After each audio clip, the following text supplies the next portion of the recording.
almost all of our strategic pillars and is just evidence of the breadth and depth of the work going on at the agency. Before we begin, I would just want to remind those that are here for public comment that we are going out of agenda order, and so public comment will begin right after Dr. Liebman's presentation. And with that, I will turn it over to Mark Riley, Undersecretary and Chief Operating Officer within the Executive Office of Education, representing Secretary Tutwiler today. Welcome, Mark. Thank you, Mr. Chair. Appreciate it. Good afternoon, everyone. My apologies on behalf of the Secretary that he's unable to join you all in person today. I'll try my best to stand in for him. As you know, he's got very big feet to fill, and I will come up short, but I will try my best. Had just a couple of quick comments for you all. I feel very fortunate that this is a meeting that he actually needed to tap me in on because we've got a great agenda. And in particular, I want to highlight a couple of the items and then also give a brief update on the interagency task force that I know folks are interested in, the board's very interested in. So first, just really on those couple of items, I am super excited that we all will collectively hear from Dr. Liebman today. I've had the opportunity to hear a couple of his presentations in recent months, including his release of his report just a couple of weeks ago.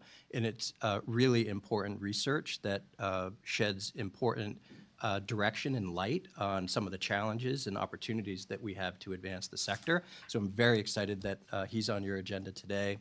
And then I'll have more to say about this later, but literacy is a space that's deep in my heart and has been a professional passion for a long time.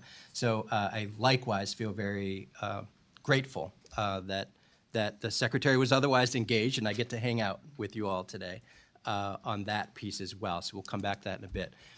As for the task force, and just as a reminder for folks, you know, the governor established an interagency task force earlier this year. That group has been meeting for a number of months now. Many of you might remember that through the summer, we did a series of listening sessions to engage the community, the public, everyone around some of those challenges and opportunities in the space. And importantly, we not only gathered a tremendous amount of information and advice about what to do next, but importantly, we really exposed the rest of state government to those same challenges. And so now we have a very dedicated group of other public servants within the administration who are just as passionate as we are about lifting up this sector.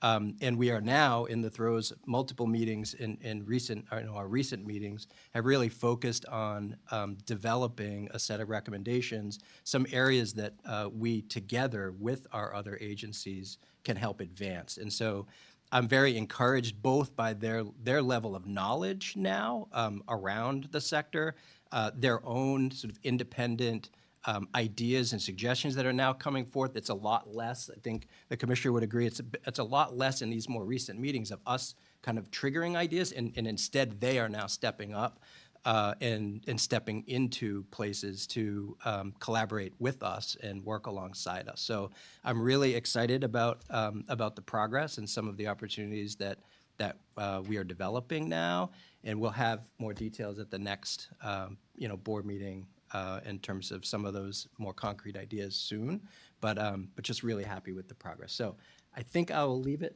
at that, but thank you all very much. And over to the commissioner. Thank you, Mark. Back to the chair. Turn it over to the commissioner. Thank you, Mr. Chairman, Mr. Undersecretary.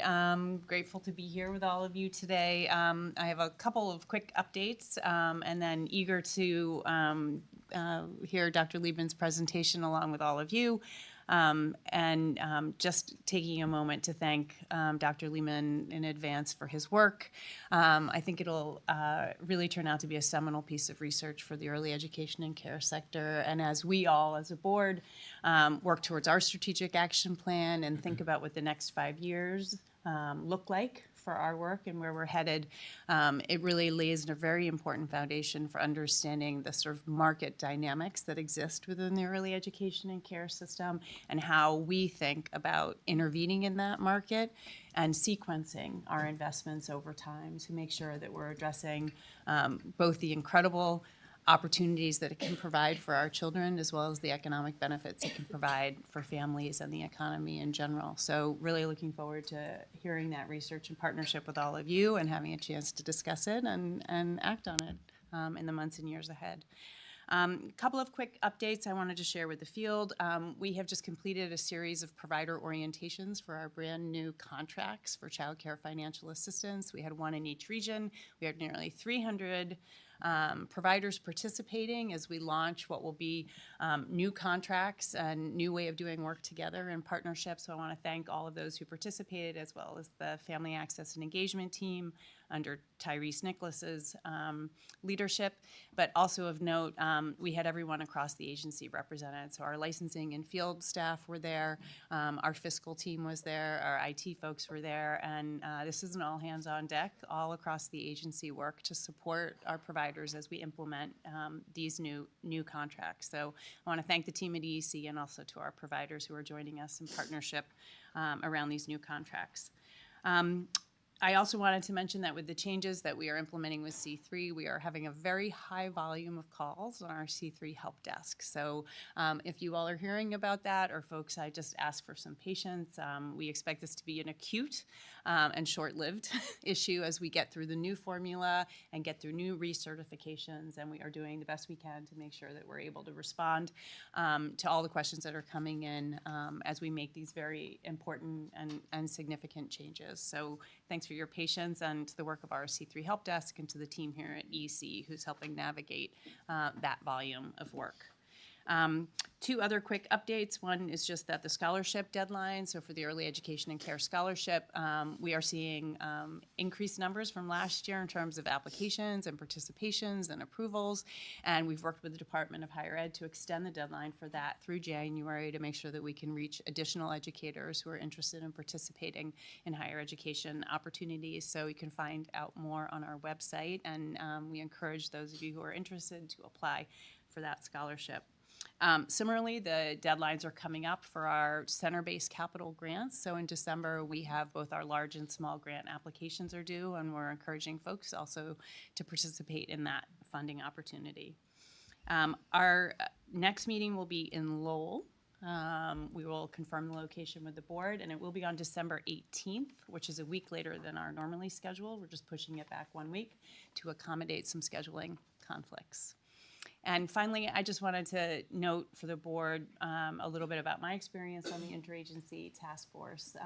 We are excited to share a more substantive update with all of you, but from where the agency sits, we are deeply engaged with our partners across state government in a very new and different way, whether it's through the formal workforce system, through our economic development colleagues, thinking about outdoor recreation and technology and transportation, health and human services. And we have been very grateful for this opportunity to think about not just how we strengthen the early education and care system and the programs that are run and administered by EEC, but really thinking about how we leverage the resources across state government to broaden and strengthen the work of our sector. And we are looking forward to sharing the update of that. It's a 3-year task force, so we intend to take the full time to do this work thoughtfully and comprehensively, and so look forward to providing an update on this year 1 work at our next meeting.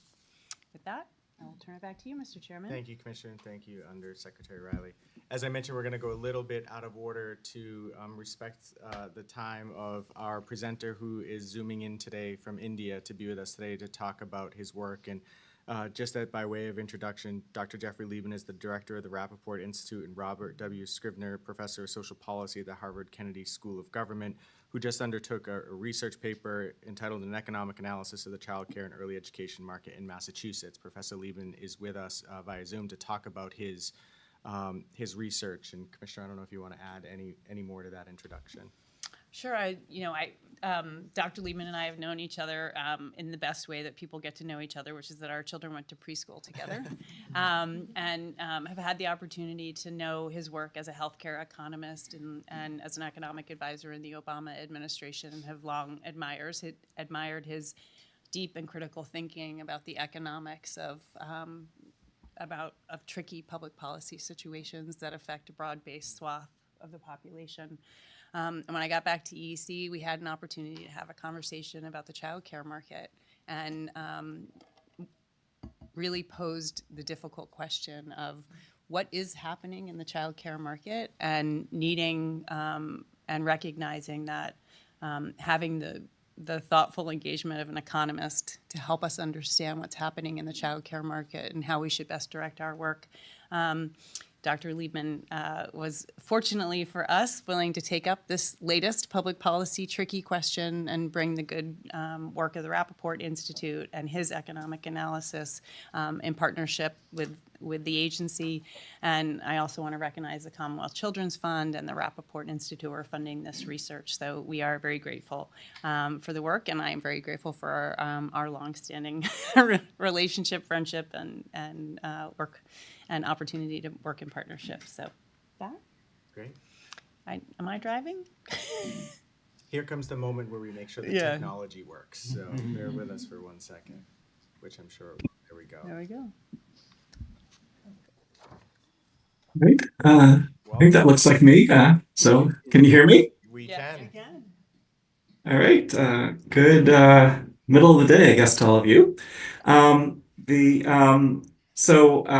just add one more piece of background, I guess, to what the commissioner said, which is, when in my role running the Rappaport Institute, I mostly, when I hear about an interesting policy problem, try to find someone other than me to connect agencies with. And I do a lot of matchmaking, but this problem just seemed too interesting, and also had so many parallels with things I'd worked on when I was working on the Affordable Care Act. It seemed like something I wanted to work on myself. And it also felt to me like a policy problem where, like with healthcare, Massachusetts could go first, where we could, in theory, you could wait for years and hope Washington gets around to sending lots of money to us to help solve this problem, or we could just go do it. And this sort of feels like the kind of thing that actually we could just go do.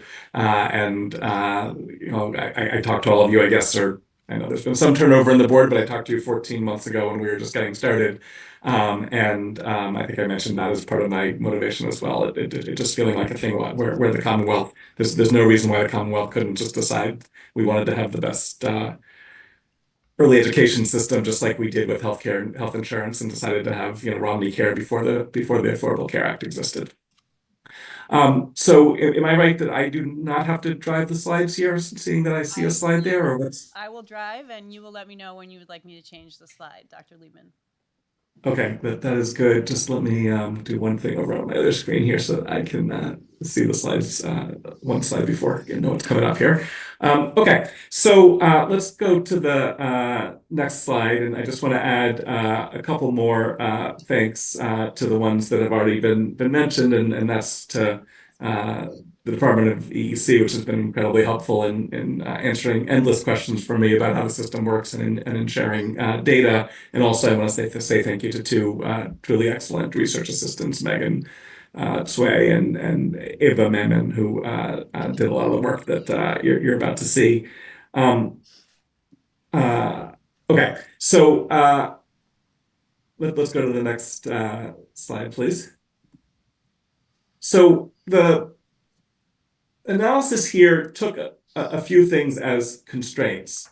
The first constraint that it took on was that it assumed we want to build on the existing provider base. We don't want to fundamentally disrupt the system. Secondly, it took on as a constraint that we don't want to crowd out the dollars that are already coming into the system. You don't want to have a completely new system where the state's paying for 100% of all the costs, because the budgetary implications of that and the tax increases we would have to do might well make that approach politically infeasible. And then the third constraint that underlined the analysis was that basically whatever we do in the short term should be heading in the direction of wherever we're going in the long term. And so we want to set up a system where we're taking incremental steps, but we don't have to backtrack and take a detour to get back to where we want to go. And these constraints, rule out some things like this.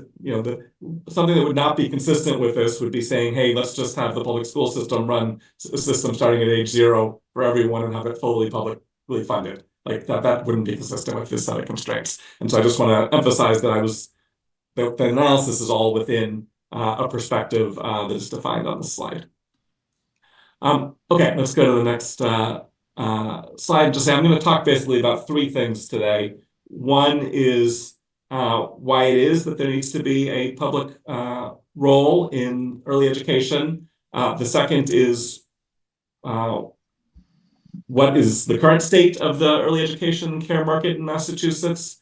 And I should emphasize that one of the things that makes this analysis possible in a way that wasn't possible even 18 months ago is because of the C3 program. The Commonwealth now has a lot more data on providers than it did before. We didn't even, in the past, we didn't even know what enrollment was. We knew license capacity, but we didn't know enrollment.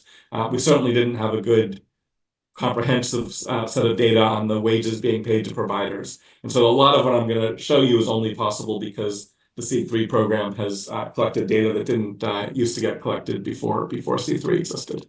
Okay, and then the third topic I'm going to talk about is I think some of the key trade-offs that need to be thought about as the Commonwealth comes up with a plan for how to move forward. All right, let's go to the next slide, please. I want to start the discussion of economic analysis here with one thing that is a puzzle and one thing that is not a puzzle. The thing that I find a puzzle, having worked on this now for a year and a half or so, is given that we know that early childhood development has big impacts on later outcomes, and given that we know that achievement gaps, for example, by race or by income, are already substantially there by kindergarten, why doesn't society invest in early education to at least the same extent as it does in K-12 education? And one thing I do in this paper is try to figure out the answer to the question of, if you take all the state money, all the federal money, all the local money, and put it together, which is a tricky thing to do because some things that come from the federal government show up on the state budget, some don't. But if you do all that, what are we spending per child who is below the age of kindergarten? And as best I can tell, it looks to me like we're spending about $3,700 in terms of public spending per child, per young child, which compares to about $20,000 for K-12. So that gives you a sense of the differential magnitude of our public investments in these two age groups. And actually, this is a good place for me to emphasize that everything I'm going to talk about today is children who were too young to be in kindergarten. I'm not talking at all about after-school programs or summer programs. Those programs are incredibly important as well, and they deserve a full report of their own. They don't deserve to be a footnote in this report. So I just want to be clear that I'm only talking about the younger children. And some of the numbers you're going to see are going to look smaller than what you're used to seeing, like the total number of people getting subsidies, because the numbers you're probably used to seeing include the after-school slots as well. Okay, let's keep going. So the puzzle is, why don't we invest more in early education? The thing that's not a puzzle is that the market, given the way the reason, given market failures that exist in the sector, it's not a surprise at all that families struggle to obtain and afford care, and that providers struggle to retain and recruit talent. Those are the direct results of the market failures in this sector. And these are market failures that mean that without government intervention, there's no reason to think that we're going to get enough care or high enough quality care on average if we just leave the market to address this by itself. And there are really three reasons for this. One is the market is not a solution to equity problems. And fundamentally, if you're making $30,000 or $40,000 or $50,000 a year, and care for an infant costs something like $30,000 a year, there's no remote way that you're going to be able to pay for that and continue to feed and house your family in the same way that if a family health insurance plan costs $28,000 a year and you're making $40,000 a year, there's no hope that you could pay for that. And in both cases, the solution has to be the government stepping in to pay for the services for people at the bottom of the income distribution, because it's just not remotely possible for someone to afford this if they have to pay on their own, and if we have a view if we have a view in society that every child deserves a good start, this is going to be something we're going to have to pay for. The second reason why the market's not going to get this by itself is that even for a family that in some lifetime sense is not poor, at the age at which parents have children, they're often early in their careers, they have lower levels of income than they'll have later in life. And so even if their 55-year-old selves would happily have lent money back to their 28-year-old selves when they were parents of young children in order to pay for more or higher quality childcare, parents can't go to the bank and say, hey, lend me money for childcare. Don't worry, when I'm 55, I'm going to have money and pay you back. And even if a 1-year-old, is going to make so much more later from getting high quality childcare because there's such a high return from this, that in theory they should be able to go to the bank and say, lend me money, I'll pay you back when I'm 40. It's sort of hard for a 1-year-old to get to the bank and get them to, to make that loan. And so this inability to borrow against future earnings is an additional market failure, or really it's a market failure compared to the first issue, which was an equity issue. This market failure, the way to solve this market failure is to have government tax people, which disproportionately will collect income from people who are at their peak earnings, which tends to be in their 50s and period when they've built up savings, and the services for young families, and by doing so solve this inability to borrow problem that economists call liquidity constraints. So that's the second reason why you wouldn't expect the market to provide enough care or high enough quality care. And then there's a third issue that I think is pretty pronounced in the sector because so many of the providers are small. That pretty often have for example, only 5 classrooms or something like that. And that means that there's a lot of risk of unfill if they can't fill all their slots. And in particular, given that payment rates are often barely above marginal cost or sometimes just a bit below marginal cost, and you have to go get philanthropy to break even, running a classroom that's only 80% filled, often the economics don't work. And so if we want providers to go add slots, that's really risky because like in that first year, they may not have a full classroom. And if they incrementally just add a couple slots and they're already full, they're going to have to divide 2 classrooms and they'll have 2 not filled classrooms, at least for a while. And that really discourages providers, I think, from adding the capacity we need them to add to meet the need. In the same way, by the way, that if you study people who are providing treatment beds for the opioid crisis, the reason they're like 4-week wait lists in that sector is that they need every bed to be filled. And as long as they have wait lists, they can guarantee that, as soon as someone leaves, someone else will be there and the economics will still work. So we have a problem, basically, of this risk of unfilled slots, and I'll talk later about what I think the possible solutions to that are. Okay, but the big picture is there's no reason to think that the market's going to get this right, that we're going to have enough slots, or that the slots that exist are going to be at the quality level that is optimal based on the research on the returns to high quality early education.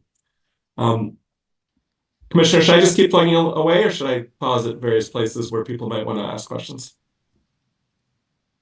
Why don't you keep going, and we'll get questions in at the end. Okay. Let's go to the next slide.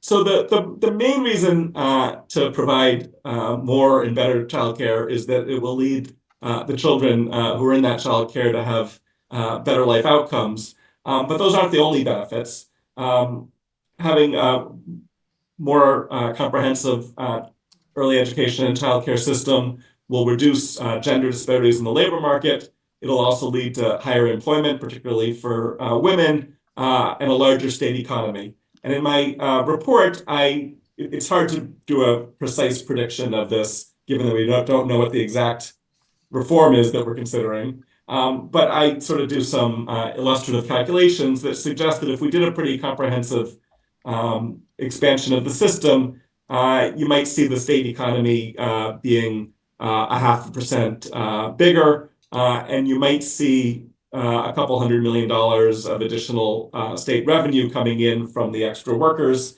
By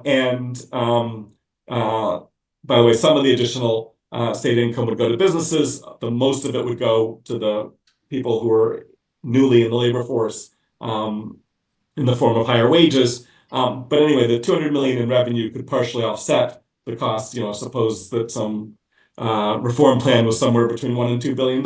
You can imagine maybe getting a $200 million offset that from additional revenue that came in from the bigger economy and more people working. And interestingly, there's a brand new study a couple of weeks ago that came out where people were studying a pre-K expansion in New Haven. And what they found there was that the big economic gains were not in the year of pre-K, but it was in the form of higher earnings, particularly for mothers in the years, the 3 or 4 or 5 years after that, because by being able to be in the labor force when their child was in pre-K, they had higher earnings. It wasn't that they worked more, but they had higher earnings in subsequent years. And so there can be pretty significant long-run economic benefits to providing childcare for a few years. Okay, so that's what I want to say about the economics of this. Let's turn next to the current state in Massachusetts. And Commissioner, if you wouldn't mind advancing the slide again, please. Keep going, or you want All to? right. No, we're, oh, sorry. I was going to make one other point first that I forgot about. Sorry. So let me say one other background thing. There are a couple studies out there that are reasonably well done of jurisdictions that went very aggressively to provide access to everyone without worrying too much about quality. Quebec did a major expansion about 15 years ago. And Tennessee did an expansion a little bit more recently. And in both of those cases, going full speed ahead on expansion without worrying about quality seems to have led to worse outcomes for children. The Quebec study found increased hyperactivity, anxiety, and aggression. And then in longer term, when the kids were teenagers, worse health, worse life satisfaction, and higher crime rates. And if you go to the next slide, the Tennessee study found lower achievement test scores in 3rd through 6th grade and more disciplinary infractions and lower attendance. And I mention this because it's going to motivate later me arguing that we really have to focus on quality as a first step here. Partially, because I think there is this cautionary literature. It's not that I think this literature applies directly to Massachusetts. There are things about our oversight and regulatory system that probably mean that we would be higher quality than Tennessee, regardless. But it's at least it's worth remembering that if you don't worry about quality and just try to put people in care, you don't necessarily get good outcomes. And if you think about what we're trying to accomplish in reducing achievement gaps and things like that, it's quite clear in the evidence that it's the high quality care that delivers that. So anyway, I'll come back to that in the end. All right, let's go ahead now to the next section on the current state, and I guess we can go one more slide ahead. These are numbers that I've put together with help from the EEC team on the enrollment in formal childcare. They're quite similar to the numbers that EEC has produced on its own, so I'm pretty sure you've seen numbers like this before. But the big picture here is that 52% of young children in Massachusetts are in formal care. And again, by young children, I mean younger than kindergarten age. And that varies quite a lot by the age. For infants, it's 24%. For toddlers, it's 40%. For preschoolers, it's 71%. And when you look at this slide, it begs the question of what should our target be? It's probably not the case that 100% of parents want their kids in formal care, but it's pretty hard to know whether the good success would be 60% or 70% or 80% or 90%, or what should we be aiming at?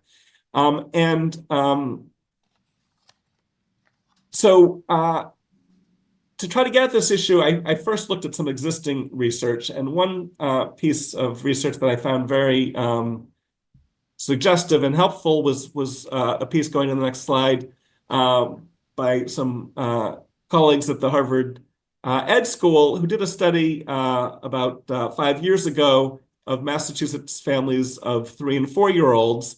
And look at the left graph. This is reproduced from their study. Look at the percent of people in formal care by income.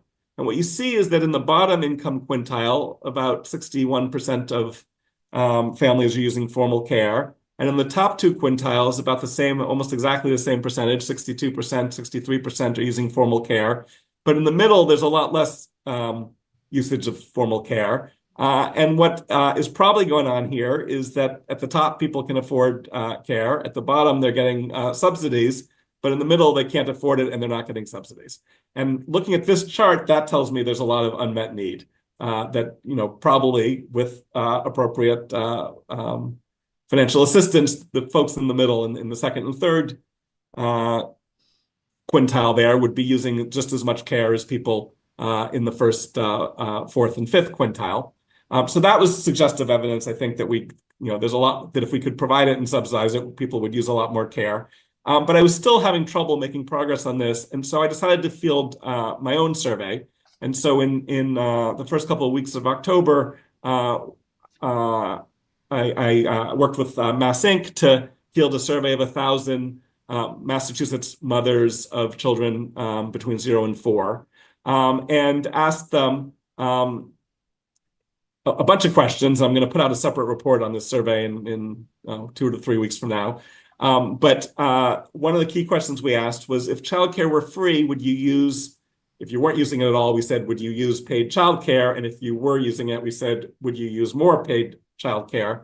And we were asking about, if they had multiple children under 5, we randomly chose one to ask them about. And what's interesting, looking to the right here, is of folks not currently using paid childcare, 80% would like to be using formal care if it were free. And of people who are using it, already 70% would like to be using more care. And if you go to the next slide, the care they want to be using a substantial amount of care. So the ones not using care would like, the median person would like to be using 25 hours a week. The mean's 29 hours a week. And for people who are already using it, and they're using about 25 hours on average, they want about another 10. So a substantial number of people here who are not using it want a substantial amount of care. And the way I interpret this is saying, whatever amount of new slots we can create in the Commonwealth, like if you imagine the maximum we could possibly create over the next 5 years, we won't have used up demand. There may be some day where we have to figure out whether the demand is exactly 88% or 90%, but we don't have to worry about that anytime soon, because, certainly at 60%, certainly at 65%, certainly at 70% in formal care, people have demand for that care. And so from a policy standpoint, we need to be adding slots as fast as we can, basically, is how I interpret this slide. Okay. Let's go to the next slide.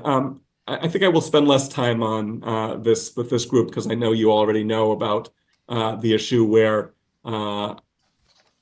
infant care prices are below cost and preschool prices are above cost, and there's cross-subsidization going on.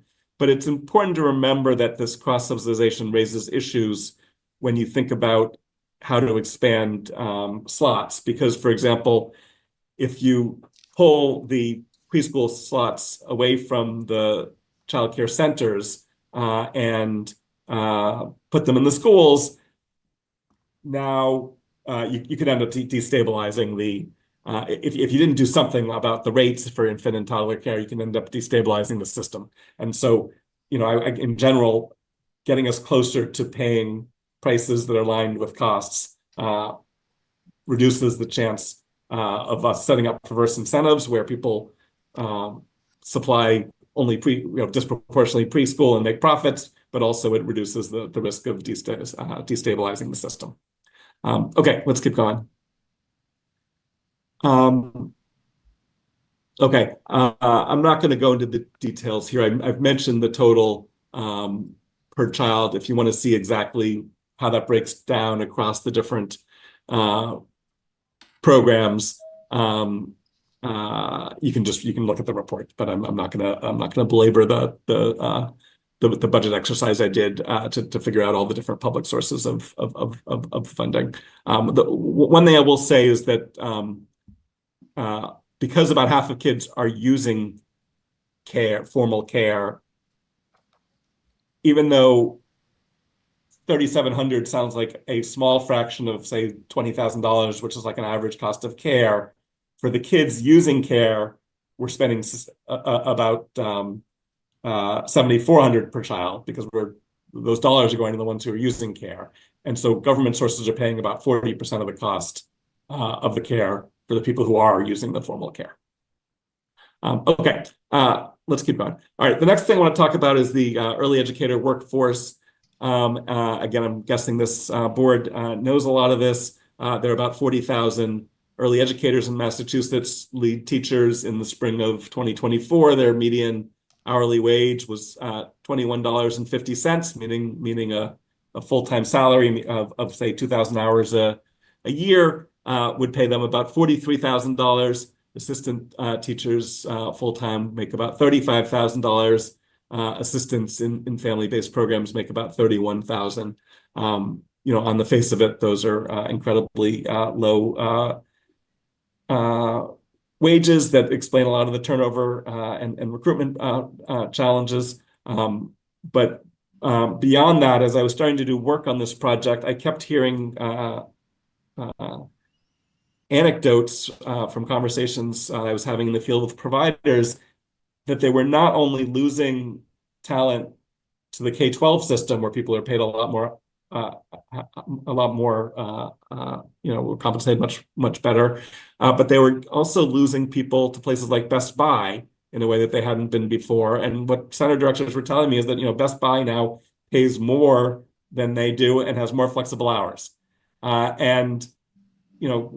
know coming out of COVID that the low end of the labor market for the first time actually had real wages grow faster than the rest of the labor market for the first time in a long time. And so that was sort of good news for the labor market. But for folks who are trying to hire from the bottom third or so of the education distribution, the fact that the wages are going up in the competing occupations potentially makes a challenge if you're trying to run a family-based childcare. If you're trying to run family-based childcare or a childcare center. And so I was sort of hearing this, and so I tried to figure out about how to look at the data to see if this was true. And so what I did is I took census data where I could look at what jobs people had just before and after they worked in early education. And so then I considered those to be the most common occupations that people work on before or after they have an early educator job. I considered those the sort of competitor occupations. And I looked at what happened to the growth rate of wages in those competitor occupations coming out of COVID. And if you go to are we on that slide? I can't quite see from where I am.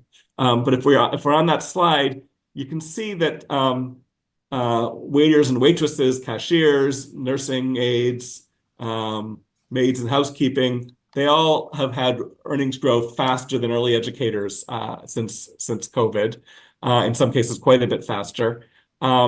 The only group that seems to have of the sort of competitor occupations that actually in the data didn't grow as fast as early educators are kindergarten teachers, and I'm pretty sure that's because they were all on union contracts that had to wait to reset, and so that when the inflation happened, their wages didn't automatically start going up for inflation. And so once all these K-12 contracts reset, I suspect we will see that the kindergarten teachers have had faster wage growth than early educators as well. So the anecdotes, what I'm hearing isn't fiction. I think it is a real challenge in the labor market right now to keep up with what is sort of good news, that wages are rising faster in this segment of the labor market. Okay, so let me turn now to the policy implications. I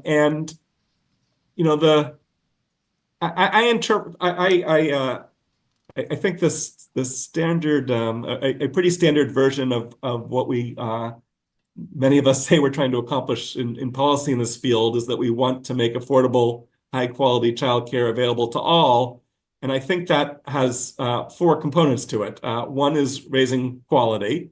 Another is generating additional slots so that people can access care.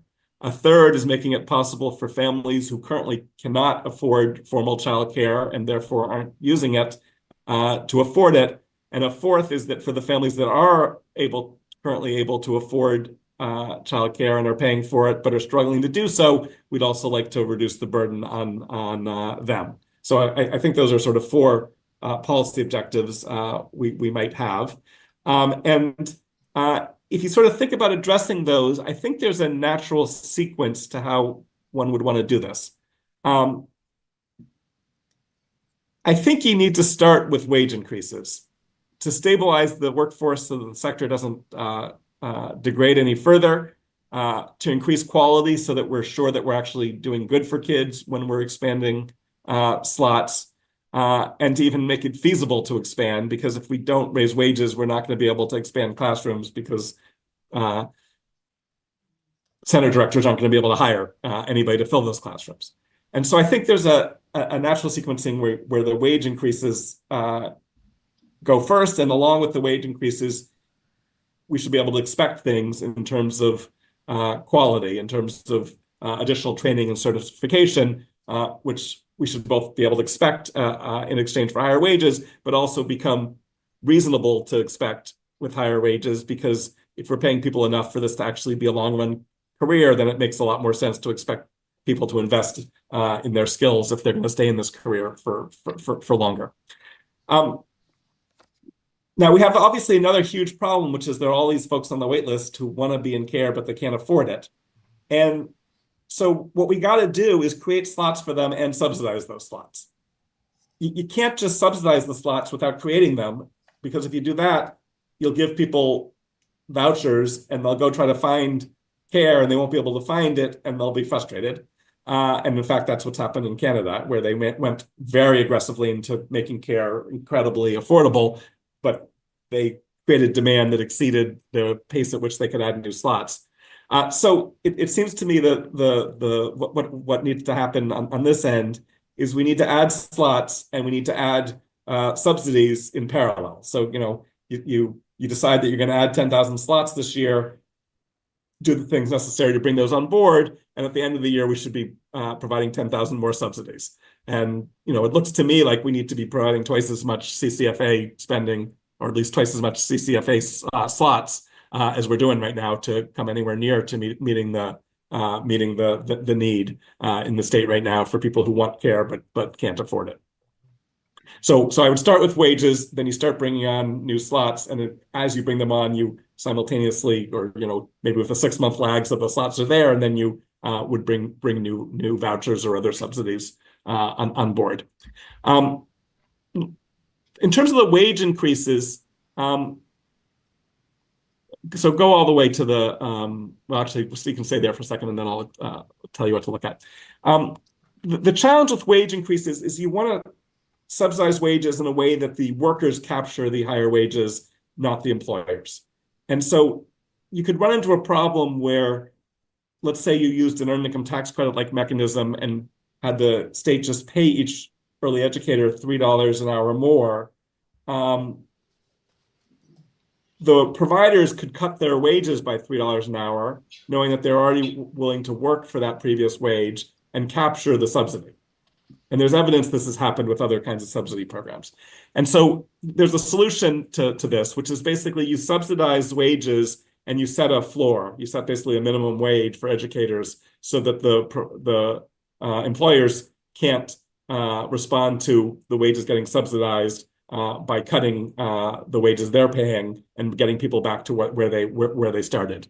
And this idea isn't just a sort of abstract idea coming off of economics classroom blackboard. It's actually what basically every place I know that has tried to deal with this has actually done. So Washington, D.C., for example, set up a $40 million per year early educator pay equity fund.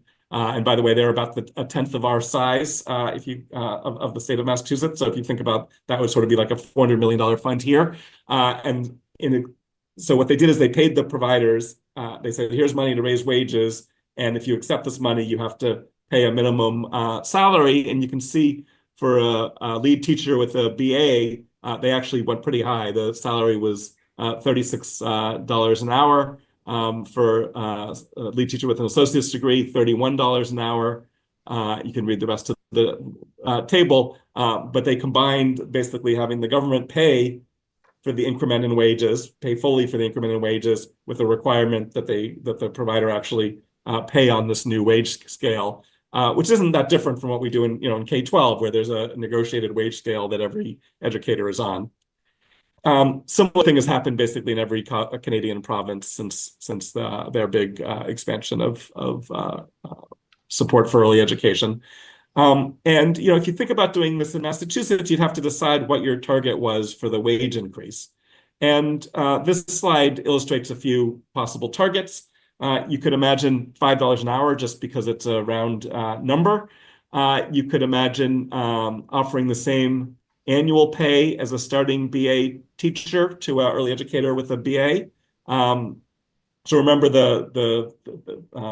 I've adjusted these numbers actually to be in fiscal year 2025. The numbers I showed you before were fiscal year 2024. So think of this as sort of raising wages from 23 for a head teacher from 23 to 28 with the $5 an hour increase, and from 23 to 29 with the same annual pay as a starting BA teacher. And I want to emphasize that if you pay at the same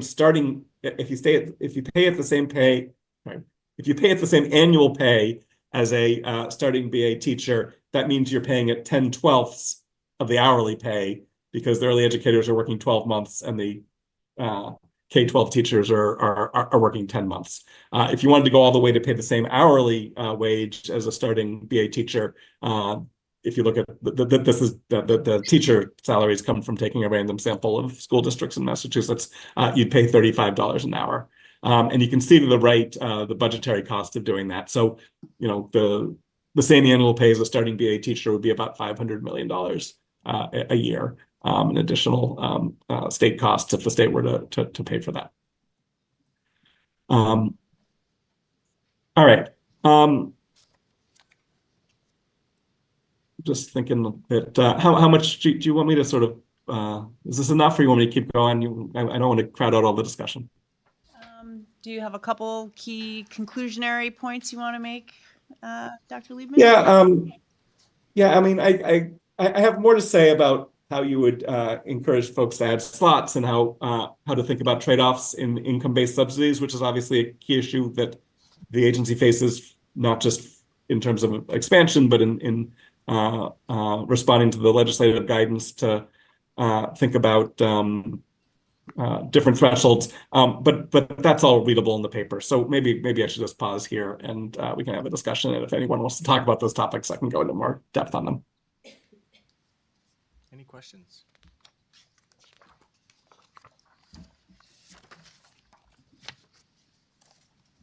Yeah, I have a few. Yeah. Okay.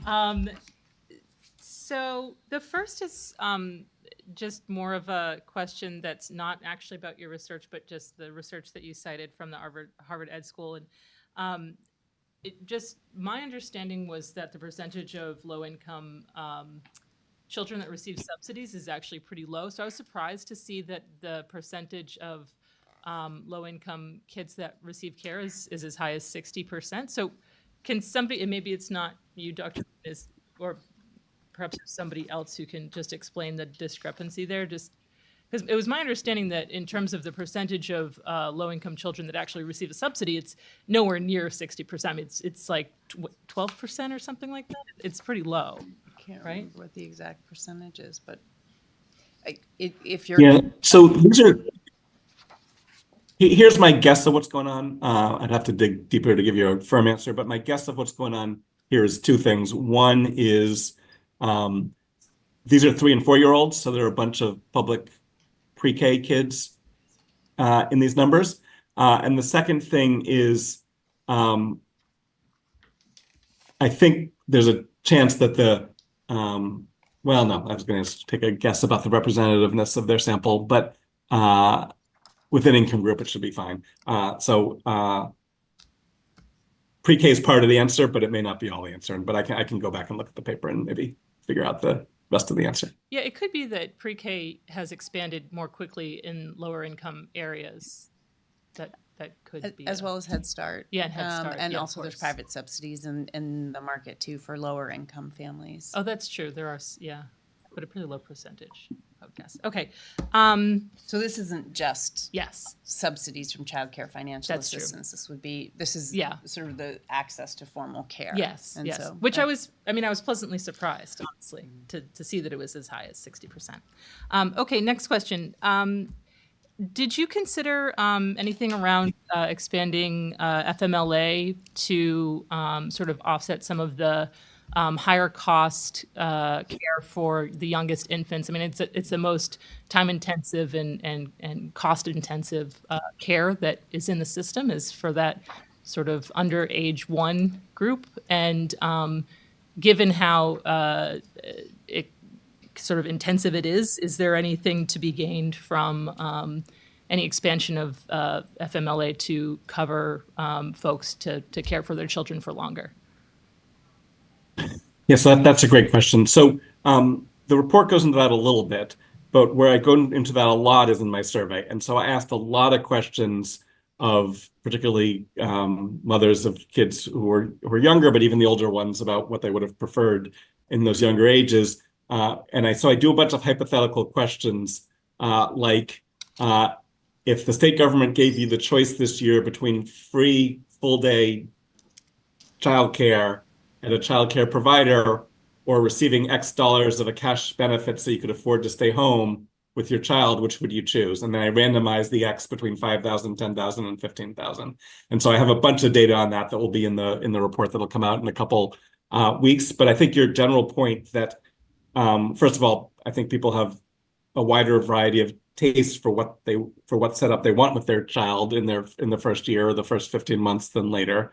And secondly, it may well be that we can make people happier and do it cheaper if we give people the resources to stay home with their own child at those ages. And so I'm pretty sure that if whatever one strategy is for getting significantly further, meeting the needs in the Commonwealth, giving parents of young children more assistance and more choice is I think it's pretty likely that will turn out to be an optimal approach. Great, thank you. And I'll just ask one more, and other folks feel free to jump in too. This is a question that I've asked before, and just as we're thinking about sort of where to make investments, we're going to be hearing later on in this meeting today the sort of cost of care. And over the past number of years, we've sort of raised the rates that we pay to providers significantly over the past few years. And one of the things that I've seen, at least anecdotally in the state, is sort of that private pay families have then also ended up having their rates increased because it's sort of like, well, that's the cost now. That's sort of what a childcare spot costs. And so I sort of anecdotally know that when we are raising the rates that the state is paying, that the market sort of raises as well. So I was just wondering if you could comment on anything that we know either from other geographies or from other sectors, like, I don't know, healthcare or housing, about that mechanism of how sort of the amount that the state is willing to pay sort of influences the market. And I'm really interested in sort of the idea that perhaps by centering our payments on the teachers, that could sort of prevent some of that inflation of the market rates. Yeah. Well, if you think about the total cost of providing care, if we get to a system where the teachers are getting paid more, obviously the total costs are going to go up and we're probably going to get higher quality care. But if the state is paying for that, the cost of the families won't go up. They'll get the higher quality care without having to pay any more than they're paying now. And so that's sort of the goal of having the state pay for the wage increase. I do think there's competition within the market for talent. And so if you take the providers who today are paying above the median in terms of wages, and we tell everyone you can't pay, let's say, less than $25 an hour or $27 an hour, or whatever we choose. The ones who are like already at 26, my guess is they're going to go up to 30 because they're still going to be trying to compete for the workers who they've already, been competing for by paying more than the average. And so I think we'll see the whole wage distribution go up in a way that we want. It won't be that only the people paying below the floor will raise their wages. I think the ones who are paying at or above, a little bit above the floor, will also raise their wages, because otherwise they'll start losing their talent to the other providers. And so I think we'll see a healthy competition there that causes most of the dollars we put into wage subsidies going into higher wages. And so in general, when I look at the data in the C3 system, there's a sector here that is charging higher prices and paying higher wages. And you could complain, why are they charging higher prices? Or you could say they're actually where we're trying to get everyone to, right? The high wage, but it's going to be a little bit higher cost. And we need the state to make that feasible for families. And so, the thing you don't want to see is low wages and high prices. But there's not a lot of that in the data. What you generally see is the folks who are charging higher prices are also paying higher wages to their workforce. Thank you very much. That was a great and informative presentation. I'm very curious as to your thoughts about why the expansion, the universal expansion in Tennessee and Quebec not only did not help kids, but in fact, harmed them. I think, putting aside, let's take the results at face value and not try to beat up on the study methodology. There could always be a methodological issue, but that's not the right thing to spend our time on right now. If we take the results at face value, I think it's probably a quality issue. I mean, they worked hard. They worked hard to get as many slots as possible, but they didn't invest in the wages of the workforce and the training. They just sort of put kids in places. I think we sort of know that's not what we should be doing. What we need to be doing is putting kids in places where they're both warm and loving and well-trained educators. And so I think it's a quality issue. I think it's not just that any care will get you the outcomes that we see in the literature that finds the high returns to early ed. It's that good care, high quality care gets you those outcomes. Other questions? Dr. Liebman, thank you for joining us all the way from India and for this work that you're doing. I wanted to touch on one of the findings that you didn't get to explain, and so I wanted to just go into detail a little bit about this related to quality. And so you talk about investing in quality, and what we know in the field is that quality is made up of a lot of things. It's made up of really the things that you mentioned here, which is process, how we do things, how early child care and education is delivered. That looks like how our educators work with young children and their families. And that level of training and credentialing is important in supporting that. We also know that there's structural pieces of quality, right? So that looks like ratios, that looks like amount of time being able to plan, it looks like facilities even. And I'm curious in your recommendations, at least on the slide, you primarily focus on the training and credentialing piece, which I think is really important. Could you say a little bit about why the other pieces have not made it onto the slide, or how you think those other pieces play into this? Yeah. So, what I guess what I would argue is that higher wages affects who you can recruit into the sector in terms of education and work experience.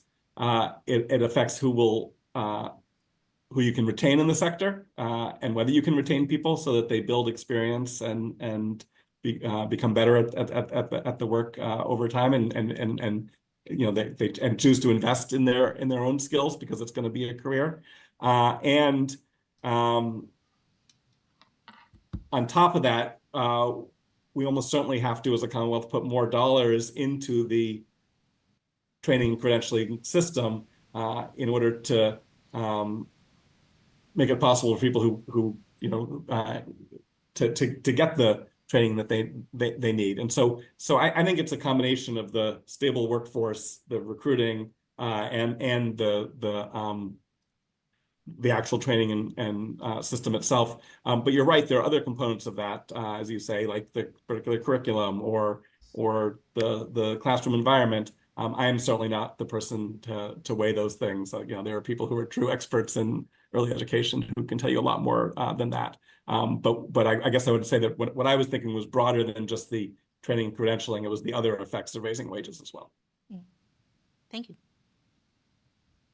Any other questions, comments from the board? Anyone? Great. You good? Yeah, I'm good. All right. Yes, just All right. thanking again, Dr. Liebman. I know it's very late where you are, and to folks here for allowing us to sort of go out of order as well. We're grateful for your work and look forward to seeing the survey results and further conversations with you as your research proceeds. Yeah, Dr. Liebman, thank you to you and your team for this work, and want to thank the Rappaport Institute and the Commonwealth Children's Fund. We talked a lot last month about our research agenda, and this is research being done outside the domain of the department, but really I think is helpful as it pushes our thinking about how to make good policy and good decisions. And so grateful to have community partners like yourself and like our friends in philanthropy who are willing to help challenge that thinking and push the thinking as we try to make a more accessible and affordable childcare system here in the Commonwealth. So appreciate you taking the time today to meet with us. Great, and thank you for making it possible for me to do this from far away. And hopefully next time I see you all, it'll be in person. Thank you. All right. Thank you. All right, see you later. Thank you.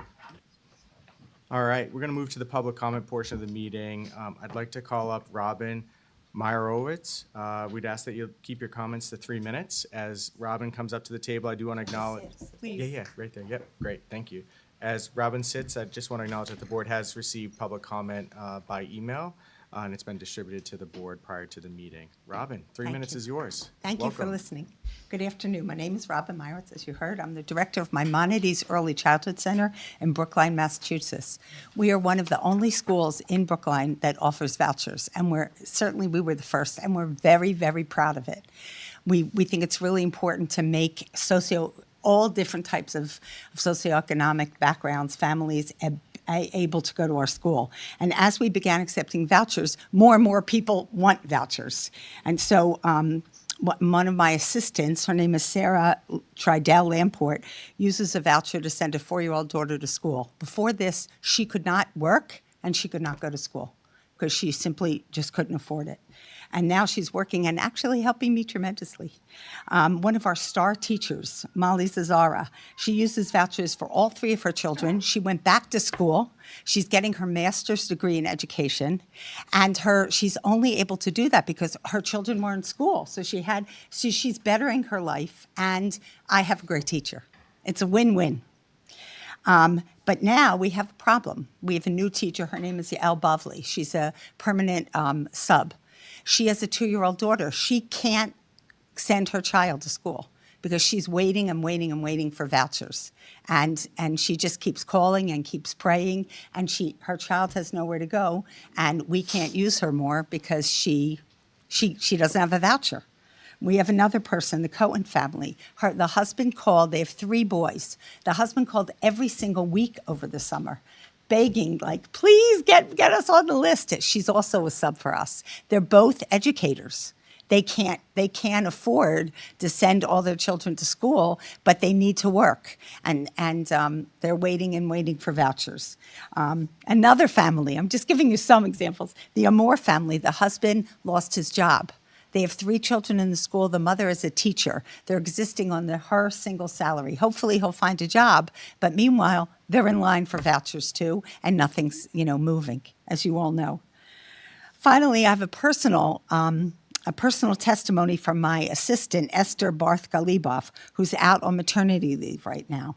She's been waiting for a voucher. She can't afford to have childcare for her youngest baby, who was just born in June. She has a 3-year-old daughter also in our program. This is her own words now, okay? I'm fortunate enough to work as the assistant director of the preschool my daughter Nina attends, my Montague Early's Childhood Center. I love seeing her in the hallways and occasionally getting a mommy-daughter hug in the middle of the day. For most of the school year, Nina had a child care voucher, and what a relief it was. My husband had been searching for a job for months, and our savings were disappearing. It was also satisfying because I, along with my director, Robin Meyerowitz, and a few key others, have been instrumental in obtaining our state license to operate as an independent preschool, and subsequently, she's the one that set up vouchers for us in the school. Now, and she's the point person, one of the point people for our state licensure and voucher program. Our voucher lapsed after 6 months because my husband, thank God, got a new job. When the new baby, Betty, came along, and that's why she's not here, because she has this new baby, she was, she was asked to leave the voucher programs. Thank God he got a job. But now, because of her maternity leave, because of the second child, she's eligible for vouchers, only she can't get it. She applied in July, and in the meantime, she's trying to get, she's on maternity leave till February. She has no family here. She doesn't have anyone else to take care of her children but her and her husband. They take turns, so she still comes into work sometimes. But the clock is ticking. February, she has to come back to work, and she cannot afford, she works for our school. It's not, she can't afford to send her child to daycare and to also work.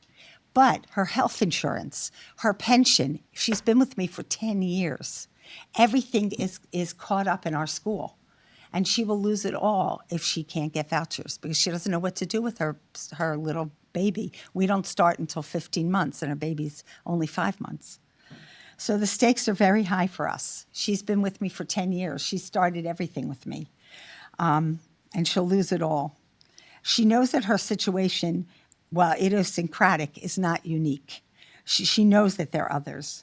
Please take our families into consideration when you make these decisions. Thank you very much.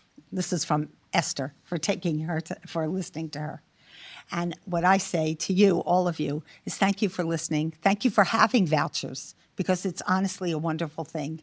And we're just hoping that something can happen so that these people that whose lives are all on hold, and it must be many, many more people like this, can get vouchers somehow this year, somehow. And thank you for listening, and thank you for the work that you do. Appreciate it very much. Thank you, Robin, and thank you for the work you do. Thank you. Next, I'd like to invite up Rabbi Benjamin. Welcome.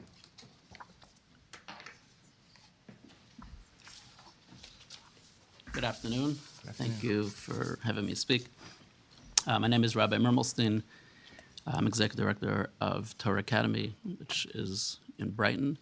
We currently run 2 classes of UPK, and my vision was that we should, right now we're starting, with the 4-year-olds, and the vision was to expand that to begin at 15 months. We didn't have any room in the current building, so I had a dream, which really was because we had the vouchers on the other side, because 80% of our families are low income. So my dream was, let's find a place that we can make, 5 additional classes, support 47 kids between 15 months and 3.9, and get something that we can go to funders and say, if you pay for the building,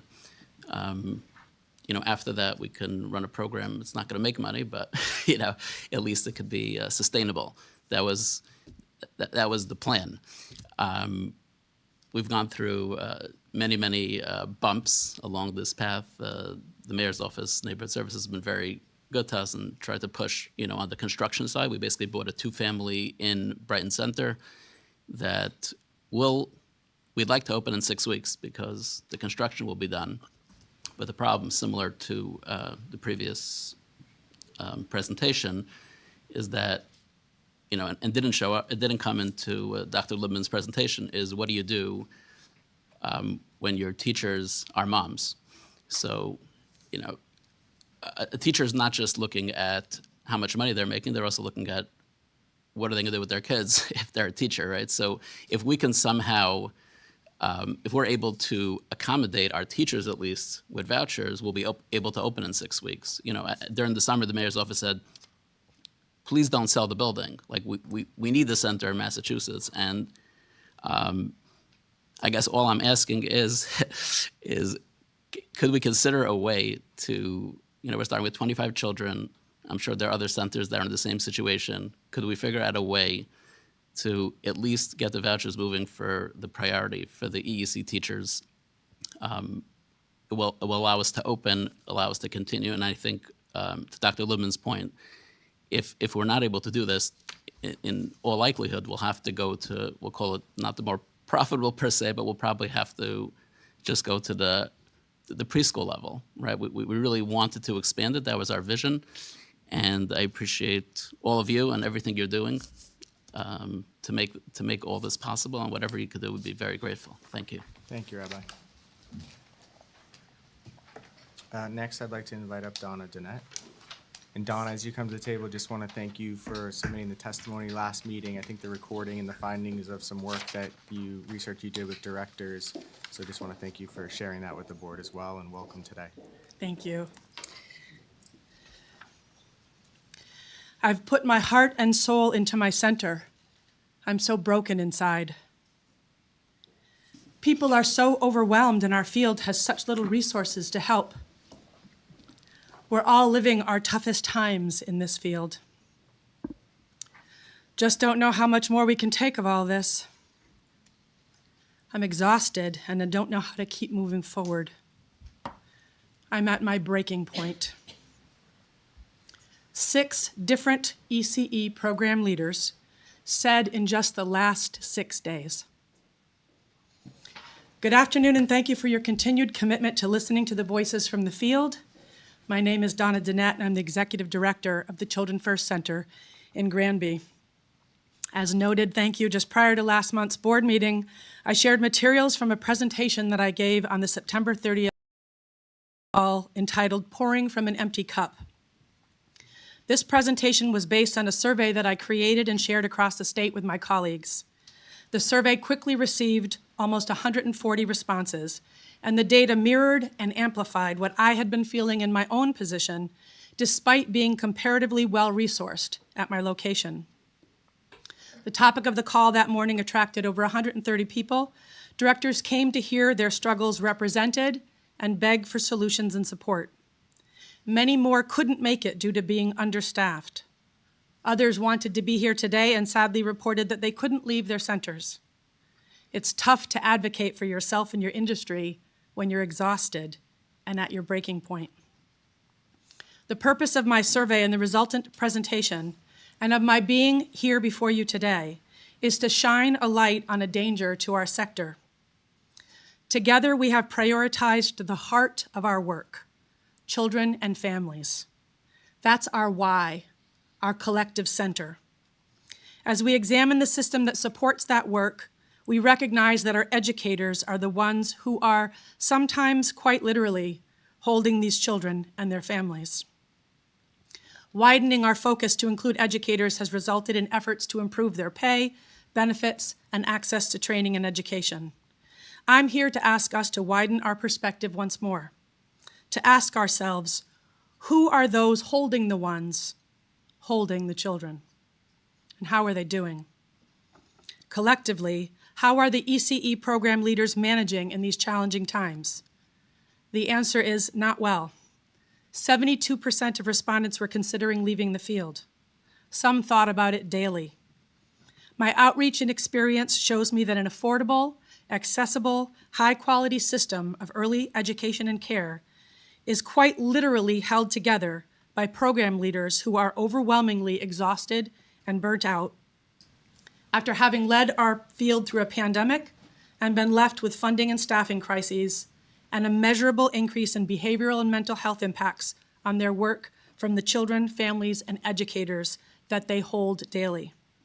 I hear a cry for help. I'm here with a cry for help. Thanks, Donna. Next, I'd like to call up Patty Sinclair.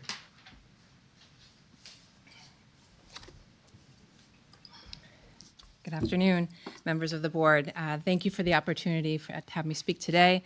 My name is Patty Sinclair. I'm speaking as the past president of the Massachusetts Association for the Education of Young Children, better known as MACY. I come to you today with a deep understanding of the challenges faced by early education leaders. Drawn from my experience as a former child care director for over 15 years and my role in leadership positions within the MACY organization for the last 5 years, with deep connections to our over 900 plus members. Throughout my career, I've worked closely with hundreds of program leaders across Massachusetts. I'm here to share that they are facing immense challenges, balancing the needs of children, families, and staff while managing complex administrative tasks. This already demanding role has grown even more complex, with a significant increase in children entering our programs who have experienced trauma and who exhibit behaviors that challenge adults. Directors and educators alike need more resources to support these children effectively. But instead, many programs are facing budget constraints, limited training, and staffing shortages. It's both heartbreaking and deeply challenging to try to support these children without the tools and support needed to help them thrive. Earlier this week, MACY hosted a conference in the 413 at Taconic Vocational High School in Pittsfield. And the theme of this conference was the power of play. Our keynote presenter was Ant Toombs from the Life is Good Playmakers Project, whose mission is to teach early childhood professionals how to help children heal from trauma. He shared that to be effective in caring for kids, our disposition is just as important as our skills. And so it's crucial that we prioritize the wellness of the adults who serve them. His words resonated deeply with me and the audience. When leaders are energized and supported, they create those environments where staff and children can thrive. He called this being burnt in instead of being burnt out. We know that when directors are burnt out and under-resourced, the impacts are felt throughout the program. Staff turnover rises and morale declines and the quality of care suffers. Research from the National Association for the Education of Young Children highlights the direct link between leadership and program quality. Strong leadership supported by professional development and opportunities and fair compensation helps directors create a positive, effective work environment. So as you consider the research just shared by Dr. Liebman, please include directors when you're thinking about those methodologies. A study also from the Center for American Progress also stresses the importance of leadership development, showing that when directors are equipped with the necessary tools and support, the quality of learning and staff retention improves, okay? So in my experience, I've witnessed firsthand the difference it makes when directors are supported. When we feel valued and have the resources to succeed, it creates a ripple effect, leading to stable, thriving programs. But when we are overwhelmed and underpaid, the entire system suffers. This is not just anecdotal, it's backed by research. I urge the board to invest in the leaders of our early childhood programs by ensuring they are well compensated and supported. Thank you for your time. Thank you, Patty. Next, I'd like to invite up Kat Horion. Welcome, Kat.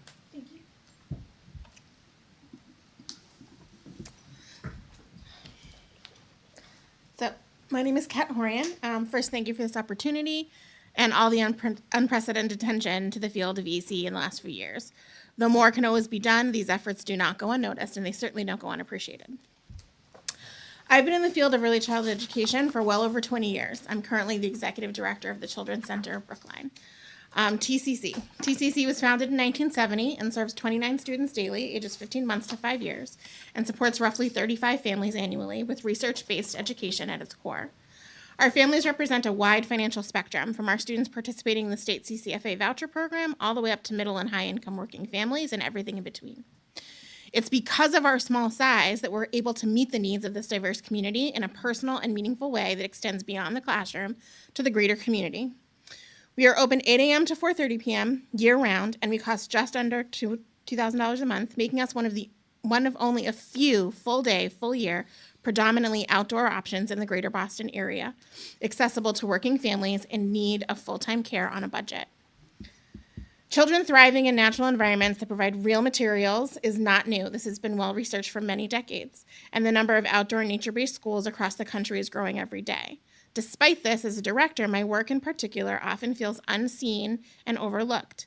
TCC does not fit neatly into any of the state's boxes. We're too small to access supports designed for traditional daycare programs like CCPI, but we are too big to access family child care supports and microgrants. We have difficulty proving our worth. Despite our consistent enrollment and comparatively low staff turnover, commercially available assessment tools are not designed for what we offer, despite the copious research supporting what we do. Without C3 funding and robust fundraising, which accounts for more than 30% of our budget, we would not break even on the most basic costs of running a high-quality program, let alone one that pays its educators and administrators a fair wage. While we may pay higher than many schools in our area, it's not nearly enough. Our funding streams are limited and place a bulk of the financial responsibility on our already strained families, as more than 85% of our total budget relies on tuition or donations that come directly out of our families' pockets. Finding more funding avenues that we would qualify for falls directly on the already heavy shoulders of me as the director.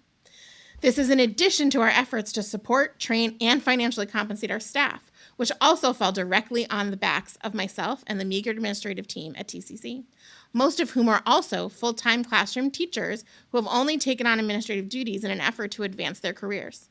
The only way to increase their salaries is for me to then stagnate my own. Schools like ours go largely unsupported because we feel unfamiliar. We're small, easy to miss, and unrecognizable for our uniqueness and our innovation. We certainly do not look like any of the photographs on Strong Start. We feel forced to compete in a rigged system that disproportionately allocates funds to more traditional models. You've heard from countless others of the burnout directors face. Now, on top of that, add onto us the strain of training staff in methods that are not included in CDA models, but are at the center of all university research in ECE lately. Methods recognized and often celebrated by EEC, but not reflected in their licensing. Methods contradicted in Strong Start, yet visible nearly everywhere else professional development is offered, from the recent NACCE conference to countless early childhood webinars that support outdoor education. We need funding streams that support systems that do not rely on us fitting our square peg into a round hole, and do not result in yet another task that the director must complete on top of already overwhelming amount of day-to-day duties. We need training and licensing that not only includes us, but celebrates our innovative practices and is securely founded in the most current research. We need opportunities that cast a wider net, one that better encapsulates the innovation present in Massachusetts. We know that seeing is believing, and we wholeheartedly invite any of you to bundle up this winter and to visit our program. We are open rain or shine in all kinds of weather. Thank you, Kat. Next is Siobhan Drayton. Welcome, Siobhan. Thank you.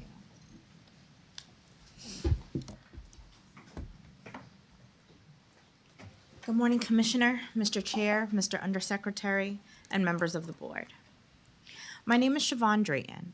I have worked in the field of early education for 18 years and am currently the Senior Director of Early Education at Horizons for Homeless Children in Roxbury. Horizons for Homeless Children solely services children and families experiencing homelessness from birth to 5. Today, however, I am speaking not as a representative of Horizons, but as a mother with first-hand experience in early childhood education and its downfalls. When my children were young and attending an early education center, I remember how financially challenging it was to afford quality care. Both my then husband and I worked hard to ensure our daughters were well cared for, but it was financially difficult. When they turned 3 and were able to attend a Head Start program, I hoped that it would ease the financial strain.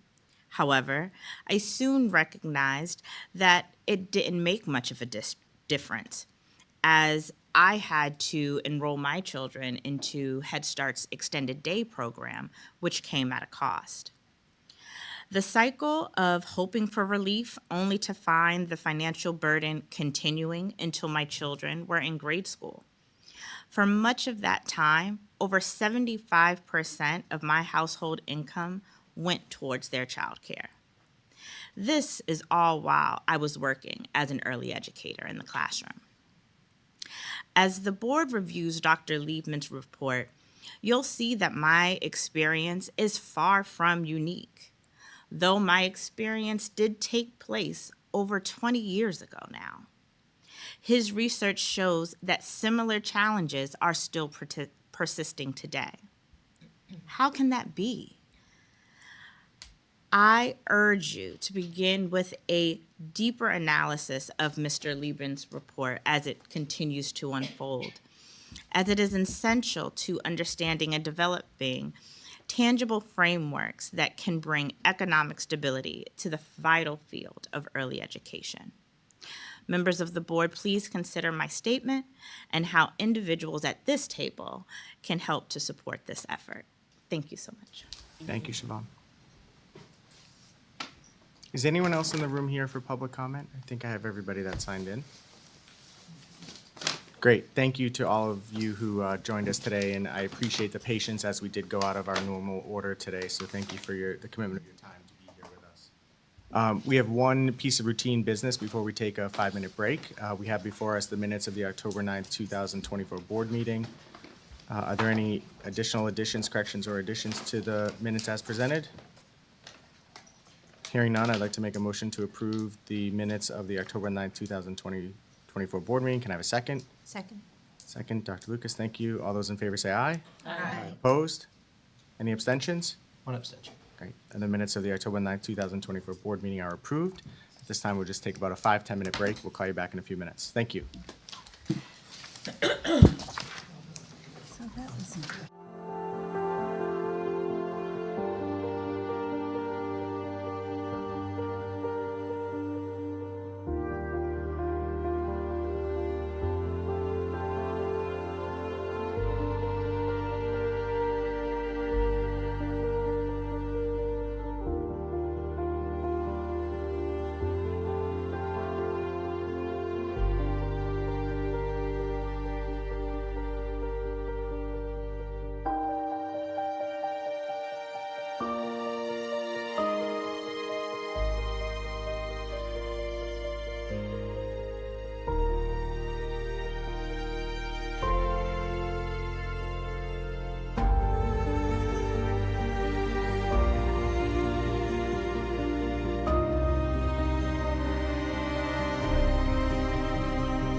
Welcome everybody back. Thank you. Before we get started, I just want to thank those who came for public comment. I think it's really powerful, and I know it's often difficult to get here, but it is very powerful when folks join us here today to share what's on their mind in the view from the field in particular. And so to those that are listening that think about whether or not they should do it, I would encourage you to do it and lean into it, because I think it really does help shape the thinking of lots of people in this room and outside of this room as well. And so just thank you to those who both submit online ahead of time and those that come and join us today. It was really powerful, so thank you. Our next agenda item is regarding our fiscal year 2026 budget priorities. I want to frame up our discussion today regarding the letter that we'll be sending up to the Secretary on behalf of the board. First, I want to acknowledge our collective appreciation for the Healy Driscoll administration and the legislature's commitment to this field. As a board, we have more data, as Professor Liebman mentioned earlier, and information than we ever have before. Our C3 data, the numerous listening sessions with the task force have allowed us to hear directly from stakeholders across the sector about what has worked and the pressing challenges in quality, workforce wellness, accessibility, and affordability. The reality we face is clear. We have made progress, but we have more work to do, evidenced just today by some of the public comments that we heard. However, we're also seeing great progress in some areas. We have more communities implementing the CPPI initiative and more in the planning stages. C3 grants are helping to stabilize programs, and over 1,500 children of early educators have received financial assistance. In the draft priorities memo before you, we've honed in on our 4 strategic areas: expanding family access to care, ensuring program stability, enhancing program quality, strengthening workforce supports. What I'd love to ask the board today is your assessment of, number one, whether those priorities reflect what you're hearing in your communities, if we've properly balanced immediate needs with the long-term system building that's needed, and where we might be more specific in our recommendations. I'd love to hear your reactions from all board members about the focus areas and what you believe should be our strongest message to the Secretary and the administration. Commissioner, I'll hand it to you if you wanted to just, before we open it up, if you wanted to add anything about the budget process. Do you want to do that? Sure. Yeah. I'm happy to talk a little bit about the state budget process and where we are. Obviously, the state budget process is sort of a perennial process that goes, as many of you are aware, but it really kicks off with the governor's budget, which is being developed now. And so the timely consideration of this board's recommendations by the Secretary's office, as well as Administration and Finance and the governor. The governor will release her budget something like the 3rd week in January. That budget will then be reviewed by the House, by the Senate and the House, and then a budget consensus is reached, hopefully, in time for an on-time budget at the start of the fiscal year, which is July 1st. So there are many, many, many steps in the budget process. And so the board taking time to think about its priorities and reflect on the strategic initiatives and what investments the board would like to see considered as part of moving the agency's work forward is both critical and timely as this budget process. And we will, of course, keep you updated as the process develops as well. Thank you. And just for perspective to the board, what went into this is a lot of the conversations we've had around this table, some of the topics that came up at the retreat that we had in August. And so just to give some perspective of how this was developed. I'd love to open it up for questions, comments, additions, subtractions, just to get some feedback. I can start. Maria, great, thank you. I'd just like to say that I'm happy to see the first item being access through CCFA. I think we heard some of the testimony today about the struggles that our families are having with regards to accessing childcare, and I do think that the most impactful and immediate access would be through CCFA and somewhat through CPPI. I would like to have more information about the Friends and Family program, in terms of like what the support for that program looks like, and what are the current quantities on of vouchers for that program.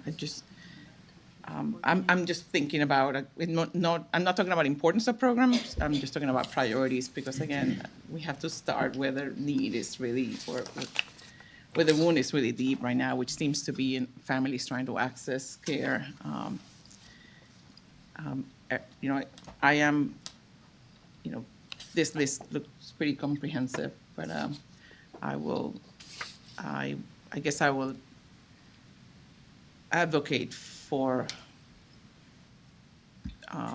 access through CCFA and CPPI, and anything that takes away from that, just put underneath on the list. Great, thank you, Maria. Any comments? Any other comments? I have one more, sorry. Oh, sorry, yeah, With sorry. regards to, Yeah, because this yeah, is of a course. lot. Oh, yeah, go ahead, sorry. And the department definitely needs to be able to handle all of it. So I wonder what, if we need to prioritize also infrastructure for the department, and what is the capacity for them right now in terms of staff. It's not listed in here, but I do think that, and I don't know if it's funded differently or where that funding comes from, but at the same time, it's like infrastructure for the department to handle these priorities is really important. Yeah, great point. I think we can get maybe some information for the next meeting on family, friends, and We could put, maybe, not the next meeting, but maybe we could add to one of the, Yeah. either the Sure. next meeting or a future meeting, kind of a review of the That's current great. state of family, friend, and That's neighbor great. care in the Commonwealth, as the board starts to think about prioritizing Yeah. support for that part of our sector going forward. We could dedicate time at an upcoming board meeting. It'd be great. That's a terrific suggestion. yeah, and I appreciate you highlighting the capacity of the team, right? This is, as you scale something and grow something, it does take people, and I'm reflecting a little bit on just, working within the framework of the legislative language around C3, and you've got to dedicate team to a hotline now, which takes them off something else, which kind of, continues to kind of evolve, which is the change management that we're living in, so it's okay, but how do we make sure we are somewhat planful for that, Yeah, so. and in representing the field, I will actually, I can relate to the leadership, the testimony from leadership that we had here today. I mean, it's extremely challenging to find leaders for programs right now, and I think as we focus or prioritize workforce supports, we definitely have to keep leaders in mind, so. Great. It also occurred to me we could share at least some of what we currently are doing at the department around around support for program directors and leaders, and as a starting place for thinking about what kinds of investments could really be needed. So happy to share sort of the current state of the work at the department around program leadership at a future meeting as well. Great. Any other comments, questions about the memo? Kim? I'm gonna +1 on everything the vice chair said, and so I think all of those things are important, particularly with FFN care, and if we do have more data on this and we dive into it, that's great. But just what Dr. Liebman showed, I think this is the most recent data we have. Nearly half of our families are in FFN care at this point in time, right? And so that's half of the young children in the Commonwealth. We should really be thinking about what is our role, what do we do, and within the priorities, what do our investments look like, in making sure that half of our young children are supported and their families are supported. And so beyond that, I think just a clarification in terms of these strategic priorities, thinking about workforce support, I love how we are focused on continuing to invest in recruitment and retention. That is obvious, I think. I want to just highlight as part of that, thinking through both the training and credentialing, any of the pathways work that we've been doing, but also thinking about business supports, right? And so I think that there's something to say about the education academic side of things and the kind of continued professional development side of things, as well as upholding our businesses. That a little bit walks into the program stability space, but just want to uplift that as a clarifying and additional space to really push for in terms of investment. Great. Thank you, Dr. Lucas. Any other questions or comments from the board? Yeah, I just wanted to ask a clarifying question as regards the family access issue. Is there a specific target or sort of ask that we would make in terms of, expanding the CCFA by how much, or Like, is there some kind of a target that we would want to shoot for? Or is that even an appropriate thing to include in a memo like this? I'm unsure of like the process. Yeah, I may lean on you for that a little bit, just understanding there is multiple steps to the process, and so, you know, the dollars and the would come later, I believe. Is Yeah, I that- mean, I would say it's Yeah. up at the board's discretion. So this is your memo to the secretary about what you would like to see. We have about 65,000 children in childcare financial assistance right now across our 3 programs. We have about 29,000 now families on the waiting list. I think as we think about Professor Liebman's research and, you know, how you can move the system at the pace of change it can handle. You know, I think it's up to the board whether you want to set a target. I would put it in children and not, I would recommend or Yes. encourage you to think about it in terms of the number of families or children you would want to serve rather than in dollar amounts. Yeah. If you were to set some kind of goal or target a request. But again, I think it's up to the board's discretion to make that decision. You have thoughts on that, Nikki? Yeah, I mean, we know that soon the eligibility is going to move so that folks who are 85% of median income are going to be eligible, right? That's something we know is coming. January. In January, and so there will be more people that move on that are eligible for care. So we can assume that the wait list is going to grow at that point, right? As new people become eligible for care, they will move on to the wait list, and so. It just seems like this is an issue that it's a major issue now. We know that people are waiting for care for a really long period of time. They don't often have the ability to come and, you know, give testimony at, you know, the board. But every single one of those people on the wait list is missing out on employment opportunities because they don't have care. And that's just the reality of the fact that, you know, if we have 30,000 kids on a wait list, that's 30,000 families that like aren't working. And so, you know, that to me, it seems like for the state, it should really be a priority. I guess that the question then becomes, you know, the capacity of the field. Is there capacity in the field to accept 30,000 new children? And I guess I mean, the answer might be no, and maybe it doesn't make sense to set that as a big goal. But it's something that I'd like us to kind of wrestle with and think about, like, where does it make sense to sort of set a target? Because right now it sort of feels like, as I've mentioned at previous board meetings, that there's been a lot of investment in recent years, but that the capacity for families and the access for families hasn't really sort of risen alongside that as much. There's been some really wonderful investments in the field, and I'm very happy for those. And we want to make sure that we keep families sort of front and center in their access front and center. I wish I had an answer. I'm like trying, because I think that is the work right now, right?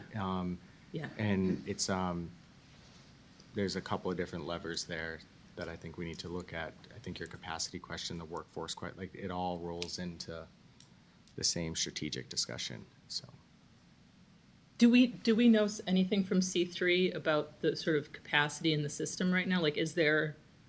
We do know that the primary driver of that is constraining capacity is the ability to hire teachers. Yes. And so I think, you know, thinking about the testimony we heard today, as well as Professor Liebman and the C3 data that the board has considered and reviewed over the last several years, that without at least pulling both of those levers at the same time, we would be creating an inability to meet any demand. So I think, you know, our ability to continue to support compensation increases and recruitment and retention efforts through C3 and through some of our other work, while also attending to access we need to be able to move these things in parallel and again, sort of move at the speed at which the system can handle. So I think we want to support the ability for programs to open those new classrooms. I mean, you heard about some constrained capacity today. Yeah. Some adding voucher access, I think, would increase our capacity because they might be able to open, especially if it were focused on our early educators who are sitting at the top of that waiting list right now. But in addition, I think if we continue to support for being able to hire and retain new teachers, it's probably our most important capacity building strategy at the moment. There are other things, as Dr. Lucas talked about, like facilities and outfitting classrooms and those kinds of things. But I think teachers and the ability to hire and retain them is the driving force around capacity constraints at the moment. I do believe that I do think there are spaces that and there are also many families probably on the waiting list who are in care and paying. Yeah. Yeah. So it wouldn't be a net new Sure, capacity of 30,000, Yeah. Or they might be in part day care and could go to full day care as Dr. Liebman's research also indicated, so. Yeah. Quick question. So the KPIs that we talked about, or that were presented at the last meeting, are those final or are they not? Because I'm thinking about that and how that's tied into the budget. Yeah. And how we're thinking about that. I'm also wondering when again, if at all, are we going to talk about the budget? Because maybe there's a follow-up presentation on the KPIs that's connected to the budget that we could talk about. And then my third thing, families experiencing homelessness, brought this up in the last meeting, trying to understand more about the challenges or opportunities to be able to fund that at full capacity. And so in the memo, if we could highlight something around making, 100% speaking of targets, right, is there 100% target, for that population that we want to specify in the memo to the secretary. And I think, Nikki, I'm reflecting on all those comments. I think some of that too, is really the foundation for the strategy work that needs to happen for the next, we're going to kick that work off because I think it is systemic, right? Like it isn't just one lever that I think needs to be focused on. So I think about prioritizing all these things, like as we look at for the next 5 years, like maybe it is on access, right? Maybe we overweight that going, or I don't know the answer, don't quote me on, but I'm just saying I think that's some of the work too that is going to need to be done for sure. Any other? Well, Chair, it may be worth a consideration. I think the memo is excellent. It's outlined, and having familiarity with state budget processes, you have what you have in terms of the line items that the memo is promoting. So, fully understand that. One option is just in the intro of the memo is to call out the board's in a what's going to be a competitive budget environment. Call out the board's prioritization around increasing access, which you already say here, but you're kind of headlining that, and teacher center, or not center, but the wage and professional development recommendations that we heard Dr. Liebman talk about as kind of needing to balance those scales as you're thinking about not wanting to see the workforce collapse further and leave for other sectors. So the board is not going to be around the table in the halls of budget negotiations in the nth hour of January, February, and March. However, just keeping those two concepts, or however you would frame that, I think is what I've heard a lot of folks say, but also really reflects a lot of the testimony and research from Dr. Liebman. This might be a way, because again, all the other pieces are in there, right? Yeah. You've touched on the mechanisms to deliver on some of those things, but as we get to a place where there are going to be some tough choices, it's going to be thinking about the priority conversation that I think you're hearing from the board. Yeah. So as a next step, two things. We could do two things. We could take a crack, take the notes of today, and I would love to make a motion just to show support to send it up to the secretary's office. We don't need to do that today. We could do that at the next meeting, or we could take a vote today, taking into amend the memo reflective of this conversation, to make sure that we are that we're reflecting the will of the board and the comments of the board. My one caveat on that is specific goals and where that work could take place over, maybe it is one of the dashboards, to just kind of keep monitoring like where we are on certain things, so that, because I do think, Nikki, your question I think is important work for us going forward, which is how do we get that number down? Right? That to me is the work, and I think that lives even outside of this process. But that's the goal, right?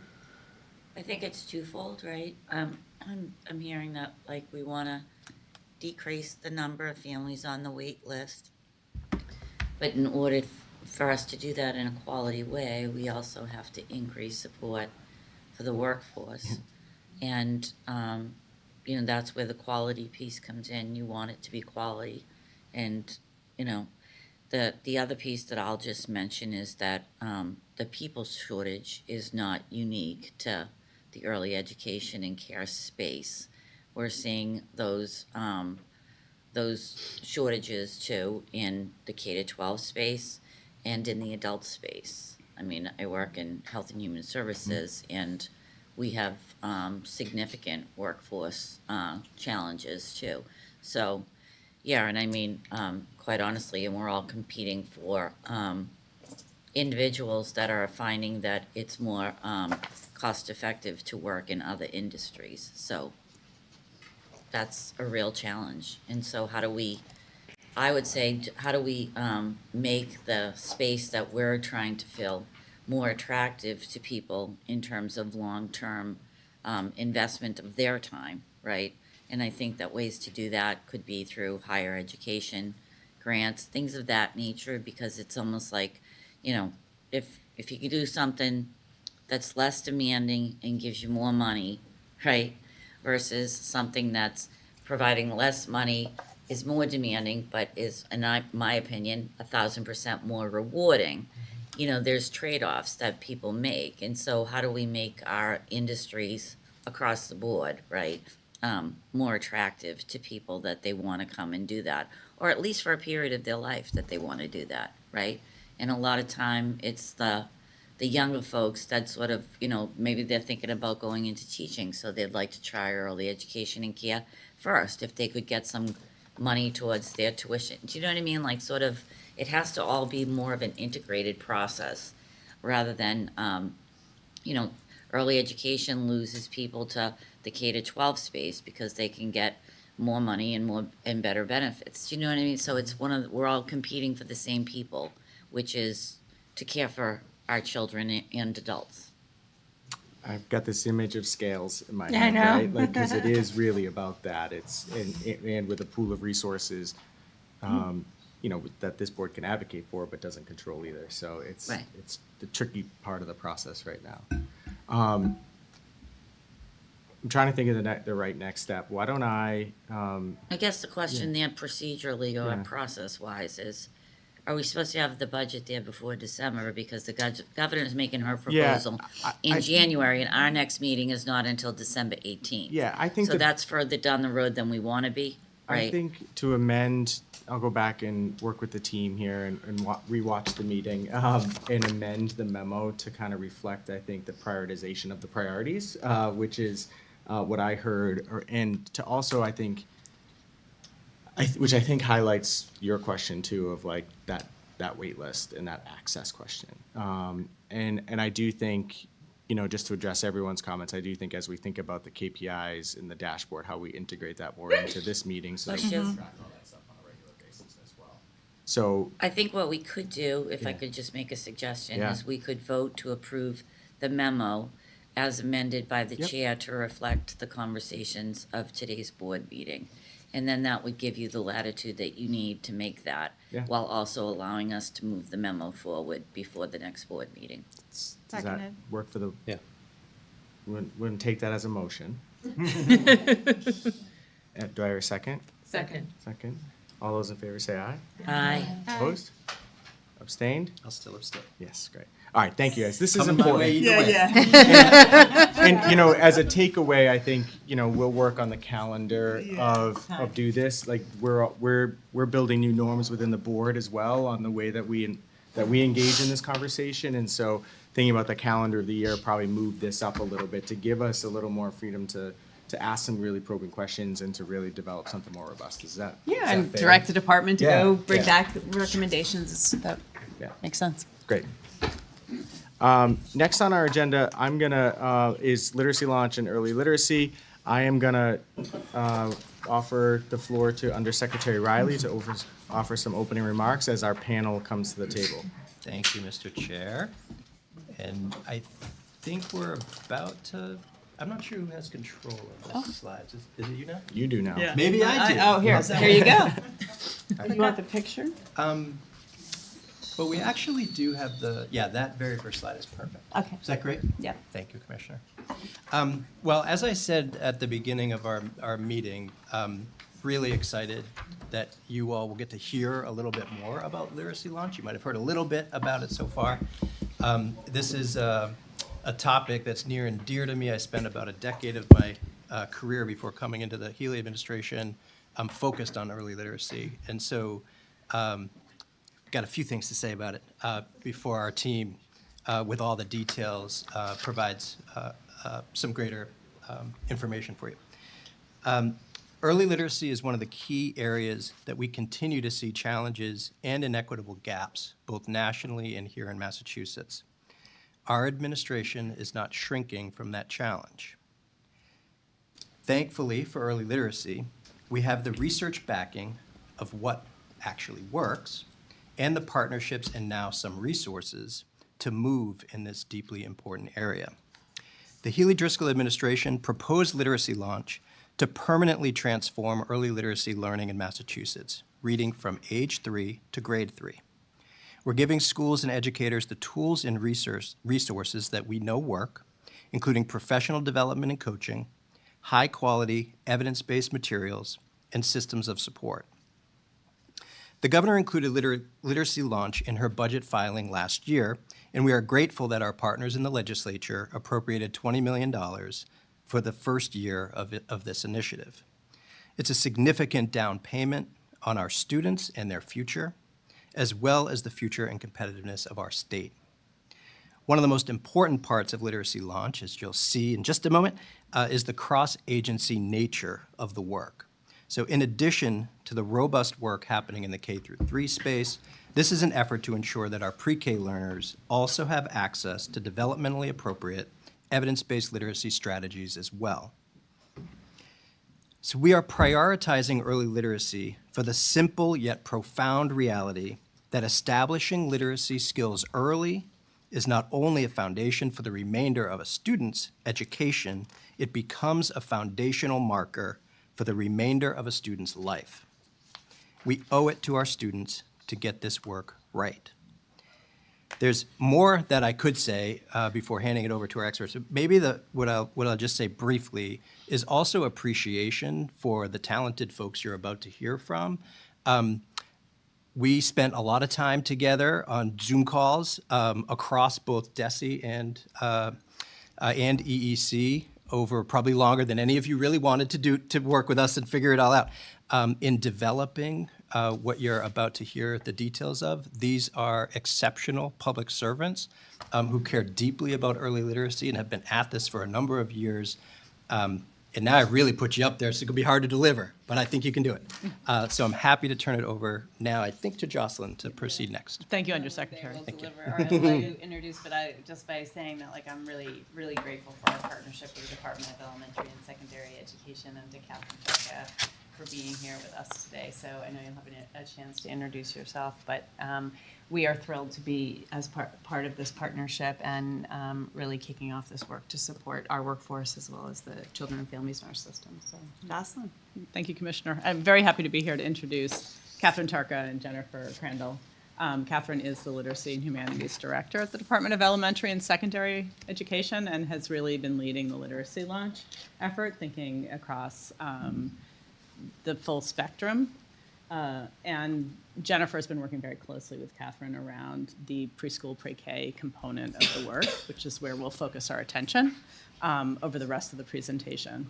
But before getting into that, I'm going to go very briefly to kind of contextualize some of this work and the work that EEC is doing. And we will be back to talk to you about many of these things. I'm sure you want to dive into all of them, and we will, I promise, but maybe not today. But we are thinking broadly about how we're integrating early literacy into our work, really thinking about ways to integrate appropriate, culturally and linguistically sustaining, play-based and evidence-based literacy practices throughout the field, through the work that we're doing in key initiatives. So as an example, thinking about the ways in which these practices are built into the competencies that we're building a new credential on across all levels of professional growth, thinking about the ways in which we're continuing to build attention to this into our quality work, including attention to effective curricula to support language and literacy development, and then also the collaboration that we have with DESE through both CPPI, which again, we will come back to you and talk to you about the Commonwealth Preschool Partnership Initiative in future meetings, and the work with PRISM, which is, I think, what I want to pass this off to Catherine and Jennifer to give a little bit more information about. All right, good afternoon. Thank you so much to the Commissioner and to the Secretary and his team for inviting me to speak with you. Like Jocelyn said, my name is Catherine Tarka. I work at the Department of Elementary and Secondary Education. I lead the Office of Literacy and Humanities. So this is probably the biggest thing I'm working on out of all of the areas that I supervise and involved with. And this is the deepest collaboration that I've ever had the opportunity to engage in with the EEC. And this is really a shared joint effort. So I'm just so grateful for all your support and for inviting me here to share a very quick bite size of what it is that we're trying to do together.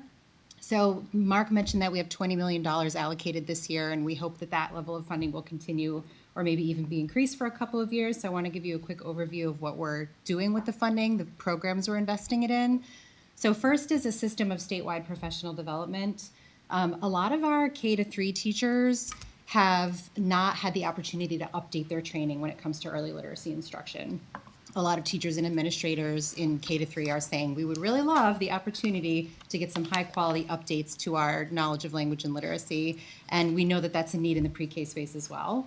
So across our two agencies, we're collaborating to put a statewide, large scale, many sites, many dates system of professional development for early literacy so that all of our in-service educators and administrators can update their knowledge.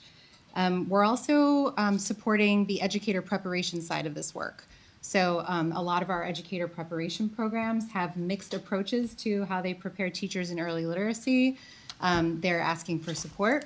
So we're putting in place new supports and programs for faculty and for higher ed administrators specific to early literacy, which have never really been, it's not something DESE has ever offered. So new forays into supporting ed prep.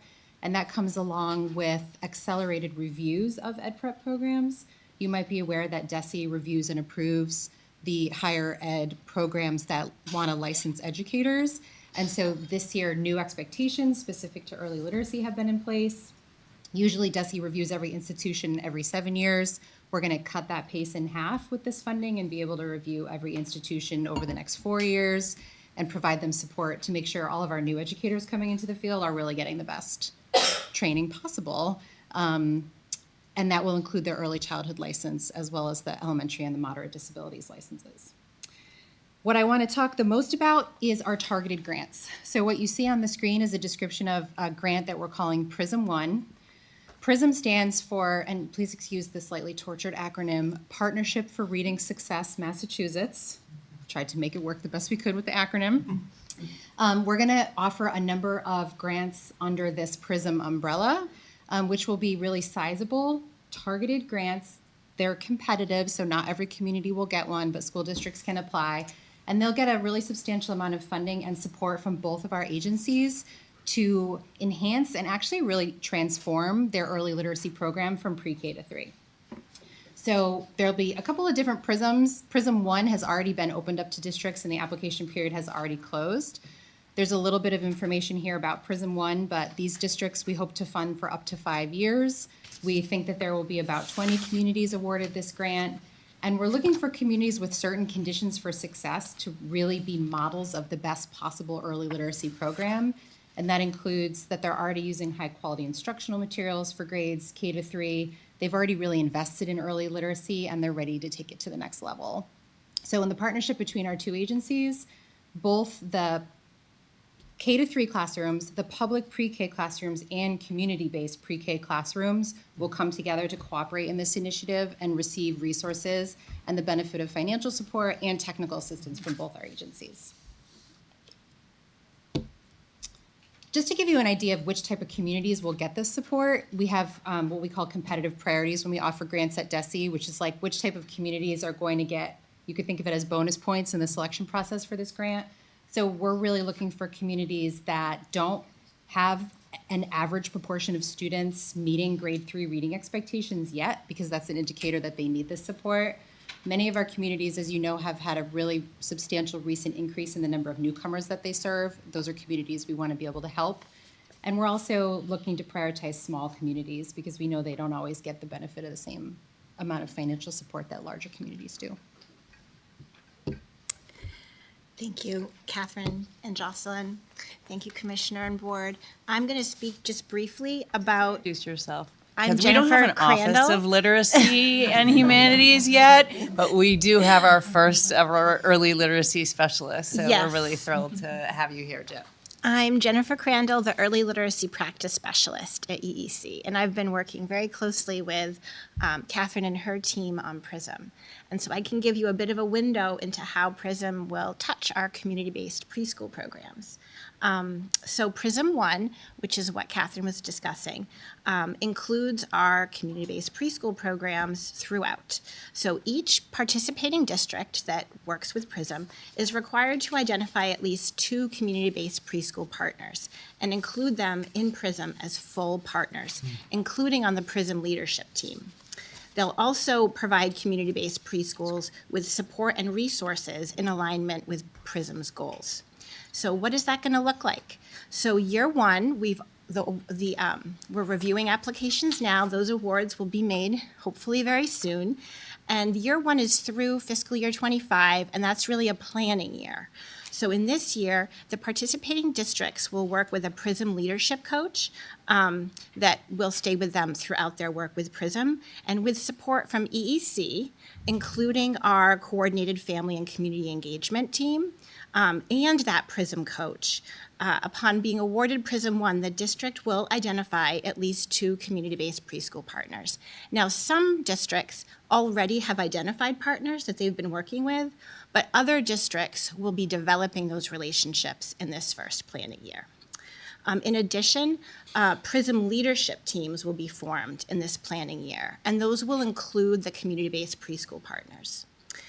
Also, each district's going to have a literacy system scan and an early literacy multi-tiered system of support plan, and the preschool providers will be working on that too, and they will include preschool, and they're expected to have preschool specific goals that are inclusive both of the public school preschools and the community-based preschools. So in sum, in this first year, it's really a planning year that's focused on developing partnerships and relationships and getting a sense of what PRISM will look like in the upcoming years. Now, in future years, hopefully years 2 through 5, the community-based preschools will be part of all relevant initiatives. So they'll be able to get resources and support for things like high-quality instructional materials like curriculum materials. They'll get professional development on implementing curriculum and also on evidence-based, culturally and linguistically sustaining early literacy practices. They'll work to align their evidence-based early curriculum instruction and assessment across the communities. They'll be able to purchase preschool screeners. They'll get coaching and support from the PRISM Leadership Coach to meet local needs and goals. And their educators and leaders will have stipends and substitutes so that they can fully participate in the professional learning opportunities. So we're very excited to get started with PRISM 1 when the awards are made. And till PRISM 2 is being developed, it will have a different purpose, and we're excited for that work as well. Thank you so much. Thank you. Thank you. Oh, all right, terrific. I just want to comment. Catherine, thank you for being here. I love seeing this. You know, I always think about the kids that we're talking about here. Like, they don't know that they switch line items in a government budget from, you know, pre-K to K to 5, like, and they're all our kids. And like to see the Department of Elementary and Secondary Education partnering with us on this just is affirming to what we're trying to do, which goes a lot to some of the theme of today, which is around the quality experience that our kids are getting as early as possible. And so just grateful for this partnership and what you're building here. Any questions, comments from the board? I do have a question. Yeah, Dr. Lucas. When you say community-based partners, are we talking about primarily centers? Are we talking about family childcare, all of the above? So they will be able to form relationships with the programs that are interested in forming a partnership. We expect it would be primarily center-based programs. I mean, the long-term goal of the work is really recognizing the fact that every child in any program in the district ends up going to the, well, not everyone, but you know, you get they mostly go to the district schools, and that this is an effort to build the relationships across the system, but with a reasonable starting place. Recognizing it takes time for relationships to build, but again, it is open to the district to make the determination about where children are and where they want to focus the first attention. And there will be consortia, like if there was a very small school in rural communities, they're in consortium, and not all areas have center-based preschools, so it will be probably community-specific. That's great. That's great to hear in terms of, especially with the opportunity for something like a consortium, where I just want to uplift for our family childcare providers and our districts who are thinking about this, that if that's an opportunity in consortium, family childcare providers can find a way to do this work just as much as centers can. I know that it's challenging for some family childcare providers to find that time or administrative capacity. What I'm hearing from you is that in future iterations, you are actually going to provide the ability for folks to have a sub in the classroom and or someone to be able to take care of that, such that a leader can actually participate and have this level of professional development, which is amazing. So stipends could happen this year as well. People will be compensated for their time. That's wonderful. Questions, comments from the board? Thank you so much. I know we've been talking about this for a while. Jen, it's great to have you. It's great to see this work happening, and look forward to just seeing, you know, the results of PRISM 1 and the work ahead. So thank you. Yeah, I think it really does represent a lot of sort of our overall values and thinking, which is partnering with the Department of Elementary and Secondary Education, working within the mixed delivery system fully, and really focusing on the quality of the early learning experience regardless of the setting. So thank you again for this partnership, and we'll look forward to coming back to the board on further work. It's good stuff. And it all started with the Secretary's office, so thank you for your leadership and support. Wonderful to be a part of it. Thank you. All right, thank Great. you. Our last agenda item, I'd like to invite up Amy Checkaway, Ashley, Amanda Danks, and Maya Escueta, and I'll let, I think, Amy and Ashley introduce our guests. Does that sound good? Yes, that sounds terrific. So as our panelists come up, we have a terrific opportunity today, and I am sorry to our panel for squeezing you here in at the end. It turned out to be a big, long agenda, but I know you're going to be able to hit us on time, as these guys have been presenting on the staff as well. So really thrilled to have the opportunity for our research team, along with our research partners, to share an update on the latest work around the cost of care with the board. Great. Thank you, everyone.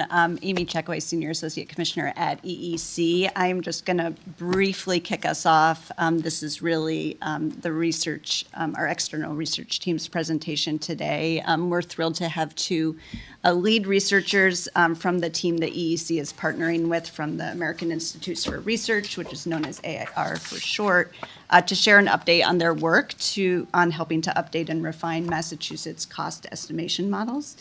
Immediately to my right, we have Maya Escueta, who is this researcher at AIR, and to her right, we have Dr. Amanda Danks, who's also a senior researcher and co-director of AIR's Center for Economic Evaluation. I'm going to keep their bios brief, but they're both also affiliates at the Center for Benefit Cost Studies of Education at UPenn, which is housed within UPenn, and we're really lucky to have their and their colleagues who are not here today's expertise to help move this work forward.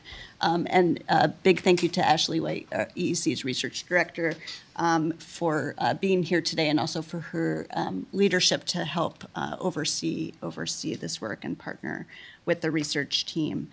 So today, I'm just going to provide some really brief context and then turn the presentation over to AIR to share more details about the scope of their work this year, which is really structured in 2 phases, and what they have done and learned as part of phase 1, which is the focus of today's presentation. AIR is also going to talk briefly about some of their priorities for the next phase of the work, so the board understands where we plan to go from here and can also provide some input as well. Just some really brief background. As many of the board members know who have been here, EEC has engaged and invested in extensive research over the past couple of years in starting to try to really understand program costs, or what it costs to operate an early education and care program. Both to inform adjustments to our child care financial assistance rates and to inform decisions about the design of other investments, such as C3. As many of you know, we began this work in 2022, working with an external research team who developed comprehensive cost models that we talked a lot about quite a bit at this table, that estimate what it costs to run a child care program based on a variety of different characteristics. About a year ago, last fall, EEC and the board used findings from both a market rate study and also the cost models for the first time to inform increases to our child care financial assistance rates, as well as make really transformative changes to our rate structure, in addition to substantial investments in our rates.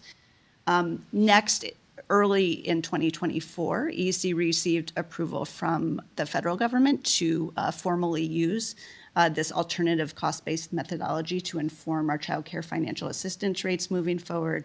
One of the first states in the country to receive this formal approval. And as part of this approval, EEC is required to update and refine its cost models, which we would want to do anyway, and use them to inform future adjustments to our rates, which we will have the opportunity to do over the next couple of months, thanks to a $20 million rate increase in the fiscal year 25 budget.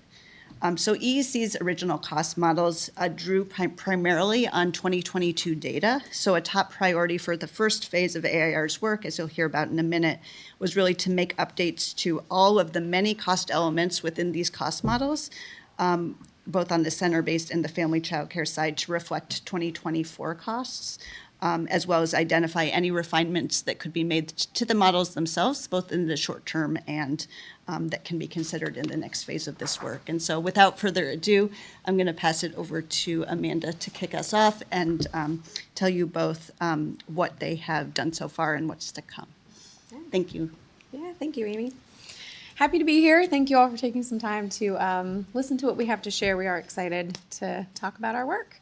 So as Amy said, we are partnering with EEC. There is a key distinction I'd like to make. We do have 2 cost models that we are interested in developing. One is the cost of current care, or the value of all of the resources that are currently used to provide care as it stands, but then also thinking about the cost of aspirational care. So again, the value of all the resources that are needed to provide that aspirational or ideal level of care, and that's something we'll talk about soon. We have, and we certainly look forward to continued engagement with early educators, EEC, and others like you, stakeholders alike, to really help us make sure that our cost models are representing the realities that providers across the state are experiencing. So you might be asking yourself, what is a cost model? So before we dive in, we just want to give just a little overview of what a cost model is, and just as importantly, what it is not. It's not the same as tuition, because we know that that's what programs charge, which is often reflective of what families can afford and not necessarily reflective of the value of all the resources that are needed to actually make the program happen. A cost model is also not the same as a budget, which, as we all know, even in our own personal finances, a budget is a plan. It doesn't always go according to plan. A budget also does not include, from a child care provider perspective, things that are donated, like time, unpaid time that staff might provide, materials, equipment, facilities, and things like that. But the goal with our cost model is to produce a per-child cost estimate and show how that varies by type, meaning centers or family child care programs, regions, and ages of children served, along with other program characteristics. Another important distinction of a cost model is we're not going to be able to represent the cost of every child's care at every program and every different thing that's happening across Massachusetts. And so it really is a zoomed out approach to helping inform decisions like CCFA rates and other program and policy and funding decisions. Just some key terms also to make sure we're all on the same page. An input is just every individual resource, and it's fun to see how granular we can get, and then frustrating sometimes how granular we can get to make sure we're accounting for all of the inputs. The price, just like when we all shop, it's the price tag next to a resource. So how much do I have to put forth in order to get that service or good? The cost in an economic sense, and for this work, is essentially the quantity times the price. Just like when we might purchase 3 of one thing, we're going to multiply 3 times that price that we see. And lastly is this idea of assumptions. And so in cost modeling work, there are always assumptions that have to be made. We cannot understand the exact price that every provider pays for every single input. We don't know the exact quantity, like think about the number of diapers that a provider might use throughout a year. We really can't get that granular. And so we do have to make some assumptions. And what we lean on to make those assumptions are prior literature and research, informed discussions with EEC, input from people like you, and also discussions with early educators. This is just a very simplified cost model of what it might look like. So just to orient us here, on the left we see the cost inputs, so everything from, I like to say, staff and stuff, right? Everything from the personnel costs to materials and equipment, facilities. And then we can see how that might vary between child care centers and also family child care companies. Family child care programs. Essentially, we would multiply all of those prices by the assumed quantities, and then we're able to produce a cost. So in addition to the things we've discussed that we would include in a cost model, we would also think about enrollment and enrollment as a percentage of license capacity. We're learning a lot about how license capacity is not always reflective of the enrollment that's actually happening. Oftentimes that's not in a predictable way, so they're not very well correlated. So we're exploring a little bit about that. Of course, we know that not all children are the same, and our goal is to provide high quality care. And so services for children with special needs or complex behavioral needs, we know that families might need additional hours of care or hours of care that are outside of the traditional time of day. So thinking about that evening, weekend, and overnight care. And our cost models also do include the revenue sources, so things like CCFA, things like the tuition rate that's charged, and C3 funding. Like Amy discussed, our work is split into 2 phases. In this first phase, we went through and revisited the assumptions that were made in the 2022 model for every single input. We engaged with stakeholders, including educators, and we updated the prices for every single input. In the end, we were able to estimate a per-child cost that I'm excited to share with you today for every region, program type, and age. In phase 2, which we'll talk a little bit more about at the end of our presentation, we're going to continue to refine that. So thinking about radio dials and trying to get it really clear as to what those estimated costs show us and what assumptions are baked into that. We are going to have an increased focus on the cost of school-aged care estimates. So I know in our first presentation today that was specifically left out. It's not left out here, but we do want to dive into it more deeply because I agree with Dr. Liebman. It should not be a footnote. It should be its own thing. We're also going to explore the cost inputs for informal care, which is another thing I heard about today. We're going to look into comprehensive services to provide children with the services that they need in order to be successful, both children and families. Additional updates for that aspirational care model, and then, of course, continue to engage with stakeholders to make sure that we're getting all of our assumptions just right. And so now I'll pass it over to my colleague Maya to talk a little bit more about our methodology. Great, thanks so much, Amanda. So now I'm going to walk us through the methodology for phase 1 and the updates that we made. So we updated 3 cost models developed in 2022. As Amanda talked about before, there were 2 center-based models, one for the current cost of care and one for the aspirational cost of care, and one FCC model which captures a hybrid of current costs and aspirational compensation. And our methodology is based on the ingredients approach, which involves identifying all the personnel and non-personnel resources required, such as staff, facilities, materials and equipment, and food. We use all available data to assign quantities, specify a market price, and also estimate the economic costs of all the resources required to provide early education and care. So to make these updates, the 2022 models were thoroughly reviewed to understand all of the data sources and all of the assumptions that were underlying the per child cost estimates.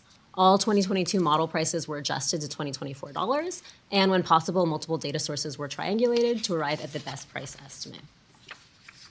So these are the data sources that we used to gather all the information required for the cost models. So first is the C3 data, which I think you're all familiar with, but we used both the C3 survey and C3 application data to acquire information about current wages and facilities costs.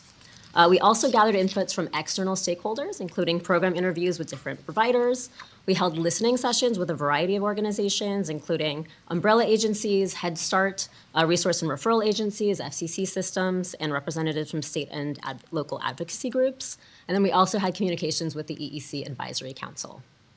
We also used a data source called the Provider Cost of Quality Calculator, or the PCQC. So this is a reputable and commonly used tool developed by the Administration for Children and Families, also recommended for use by the Office of Child Care. And it provides state-specific prices on inputs such as materials, food and equipment, rental, and utilities costs.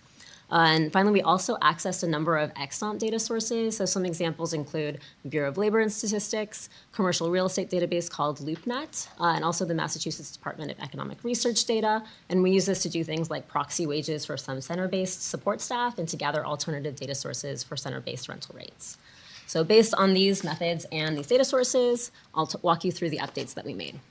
So first, the big main update. To get on to the findings. Okay. A little bit sooner Sure. than, just because I want to make sure we have a little bit of time for feedback. These guys can look at what you did to update. Sure. So if we could maybe highlight the findings and then give a chance for the board, that would be terrific. And we'll come back and talk about phase 2. Yeah. We'll schedule that as a separate. Yeah, absolutely. That sounds great. So just some notable increases between 2022 and 2024. In centers, that increase was between 14 and 26%. In FCC programs, that was between 12 and 19%. And of course, that varies by region. But I think it's important to note that the percent change in per child cost did not vary significantly across regions. For centers, there are some notable changes in wages, facilities, and food. Wages increased between 7 and 9%, which is the equivalent of 50 cents an hour to $4.50 per hour, just to put that in like a real daily thought for us. Food increases, I think we've all experienced it. It went up about $1,000 per child, and so that ends up being nearly $4 a day. And so you'll see how that plays out in just a moment. And then facility costs increased between 28 and 29%, and that also depended on regions. For FCC providers, the increase that we saw were kind of a combined result of all of these things, but these 3 pieces in particular had a larger impact for centers. So just to orient us quickly here, on the left side, you'll see the region. On the top, you'll see the age groups. Within each cell, you'll see the estimated per child daily cost estimate based on our cost model. And then in parentheses, that is the percent increase between 2022 and 2024. Here you see what just turned red are the largest percent increases. And you can see that those are in preschool and school-aged care. And that's really based on the fact that, one, those rates were lower to begin with. And once we add that $4 per day at a per child rate, it kind of throws up the percentage increase between 2022 and 2024. So looking here for family child care programs, same setup, the regions on the left, age at the top, we can see the daily per child estimate and also the percent increase. We don't see anything above 20% here, but we do see that same larger percent increase with the school age before and after care and full day, again, because of that the food the food increase. So I'm sure what you all are wondering is how do these daily per child cost estimates compare to the CCFA rates? And so for centers, the CCFA rates cover between 69% and 125% of the estimated per child per day cost. And then for family child care homes, they cover between 63% and 110, so a little bit of a range on each. Looking at these pictures here, what we can see, the teal bars represent the 2024 CCFA rate. The gray bar is the 2024 estimated cost of care. And so you can see here that for infants and toddlers in centers, the CCFA rate is not at the same, it's not at or above 100%. And you can see how that ranges. You can visually see what has the lowest rate and what's closest to 100%. When we look at preschool care and school-aged kids, we can see that for many of these, the CCFA rate is above the estimated cost of care. But thinking back to our conversation earlier with Dr. Liebman, there is a lot of cross-subsidization happening. So programs are using that excess theoretically to help fund the infant care because it is so expensive. When we look at family child care programs, we see a very similar story. There are 2 regions where the CCFA rate for children under 2 is above the estimated cost, but it is below in the remaining 4. When we look at children over 2, we can see that in all regions, the CCFA rate is below the estimated cost of care. Recommendations, and I think we're cruising okay on time. So our initial recommendation is to, of course, use the information from our 2024 cost estimation model to target funds, and you can do this in a variety of ways. One idea is to look at those gaps that are the largest, right, and think about how you could maybe plug those gaps. So for center-based infant and toddler care and FCC over 2, those are all the largest gaps. You could also have a more nuanced approach by thinking about not just where the largest gaps are, but also where the distribution of gaps are. So maybe one region or one age group has some CCFA rates that are at or above 100% and some that are below. And so maybe that's less of a priority than another circumstance where they're all below the estimated cost of care. Another approach or an additional approach is to consider tuition rates as an additional benchmark to think about what funding, what is actually happening in the market to support the child care providers in that particular space. I will say that our initial analysis suggests that keeping the rate structure as it is makes sense based on our price estimates, but that's certainly something we can look into more in phase 2. And we do plan to explore the statistical differences between the per child costs to help also inform any rate structure changes. So just real quickly, next steps for phase 2. Like I said, it's like a radio, and we're trying to get it just right. We're going to continue to refine those cost models, including the aspirational cost of care model, and that will include roles and wage inputs that are from another team at AIR who's working on a credential project. So we're excited to have their information right in hand. We will review and refine those staffing assumptions and then also expand the cost models that we have. So thinking about how provider size, staffing structure, and ages served might impact costs. So I'll open it up for Well questions. done. Thank you. And I just want to say that the time allotted does not reflect the importance.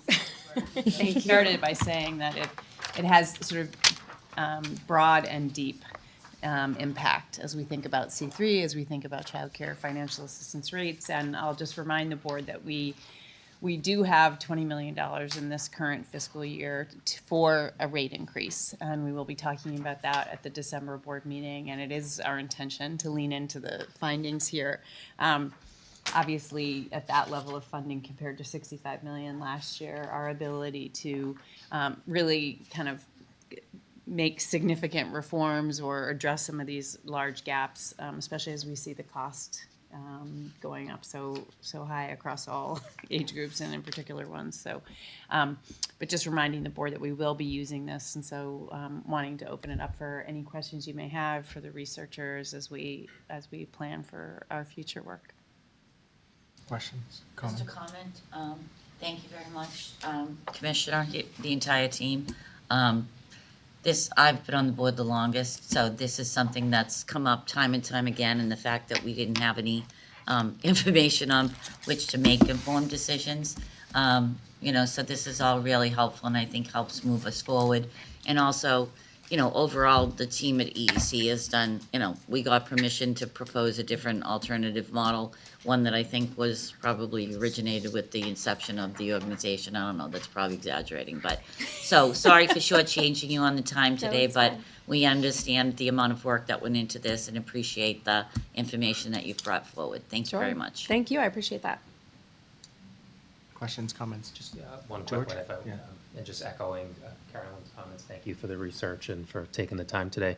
On the drivers of cost increases slide, so less than a 3-year period, the facility costs increased 28 to 29%. What is that? So that's like rent, utilities, energy costs, that sort of stuff. What's driving that? Rental rates. Rental rates? Yeah, absolutely rental rates. Yeah. And is that unique to the Massachusetts market, or is that like a national trend? I mean, I know it's all relative, but is it? I don't know if I could answer that completely accurately, but I can say that this was different than what we'd seen in other projects that we've worked on in other states. But just an order of magnitude, that strikes me as a huge Yeah. number. And we skipped it because of the time, but we did spend a lot of time actually triangulating. Like we used 3 different data sources to try and get it right. Yeah. And it's definitely something that we want to spend more time also in phase 2, really thinking about what's going on with facilities costs and making sure that we're using them, that we've got it refined down to as accurate as possible. So these are existing facilities absorbing this cost increase as opposed to, startup costs for a new facility that might Correct. open. Yeah. Wow. Okay. Yeah. I was afraid that would be the answer, but thank Mm. you. I do have a question around the sample cost model. Yep. Which again is a super simple, Mhm. for the sake of discussion, yeah. And I'm just curious for the family child care costs in terms of personnel. Is this what your model is taking as like, so we have an we're making an assumption that there may be an owner operator, an assistant teacher, and other personnel, or is the dashes mean that we're not assuming that those other roles exist? Correct. The only roles are the owner operator, whose salary is pegged to the director level in a center. And that's due to a lack of data that really, a lack of data that helped us truly understand what was happening with the salaries in family child care homes.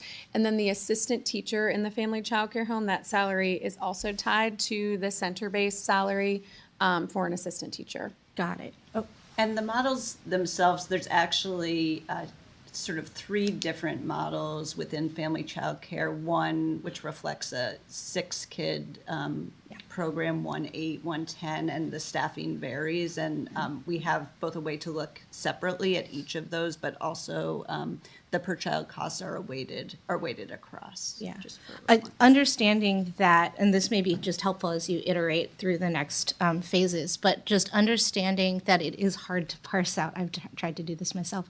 Parse out that owner data. Yes. And in fact, sometimes they're at a 0 or negative. Correct. But also just want to uplift that owner data, like all of these roles still exist in family childcare. The labor of each of these people still exists in family childcare. So if owner operator is kind of at the level of center director, that same person is doing the work of the lead teacher, where we're counting that as a separate salary line in center-based. And someone is doing the work of program administrator, where we're counting that as a separate salary line. So in fact, we've collapsed 3 salary lines into singular one when we're talking about family childcare, which I'm not necessarily arguing, but maybe I am, that someone who is doing the work of 3 people should be paid the work of 3 people.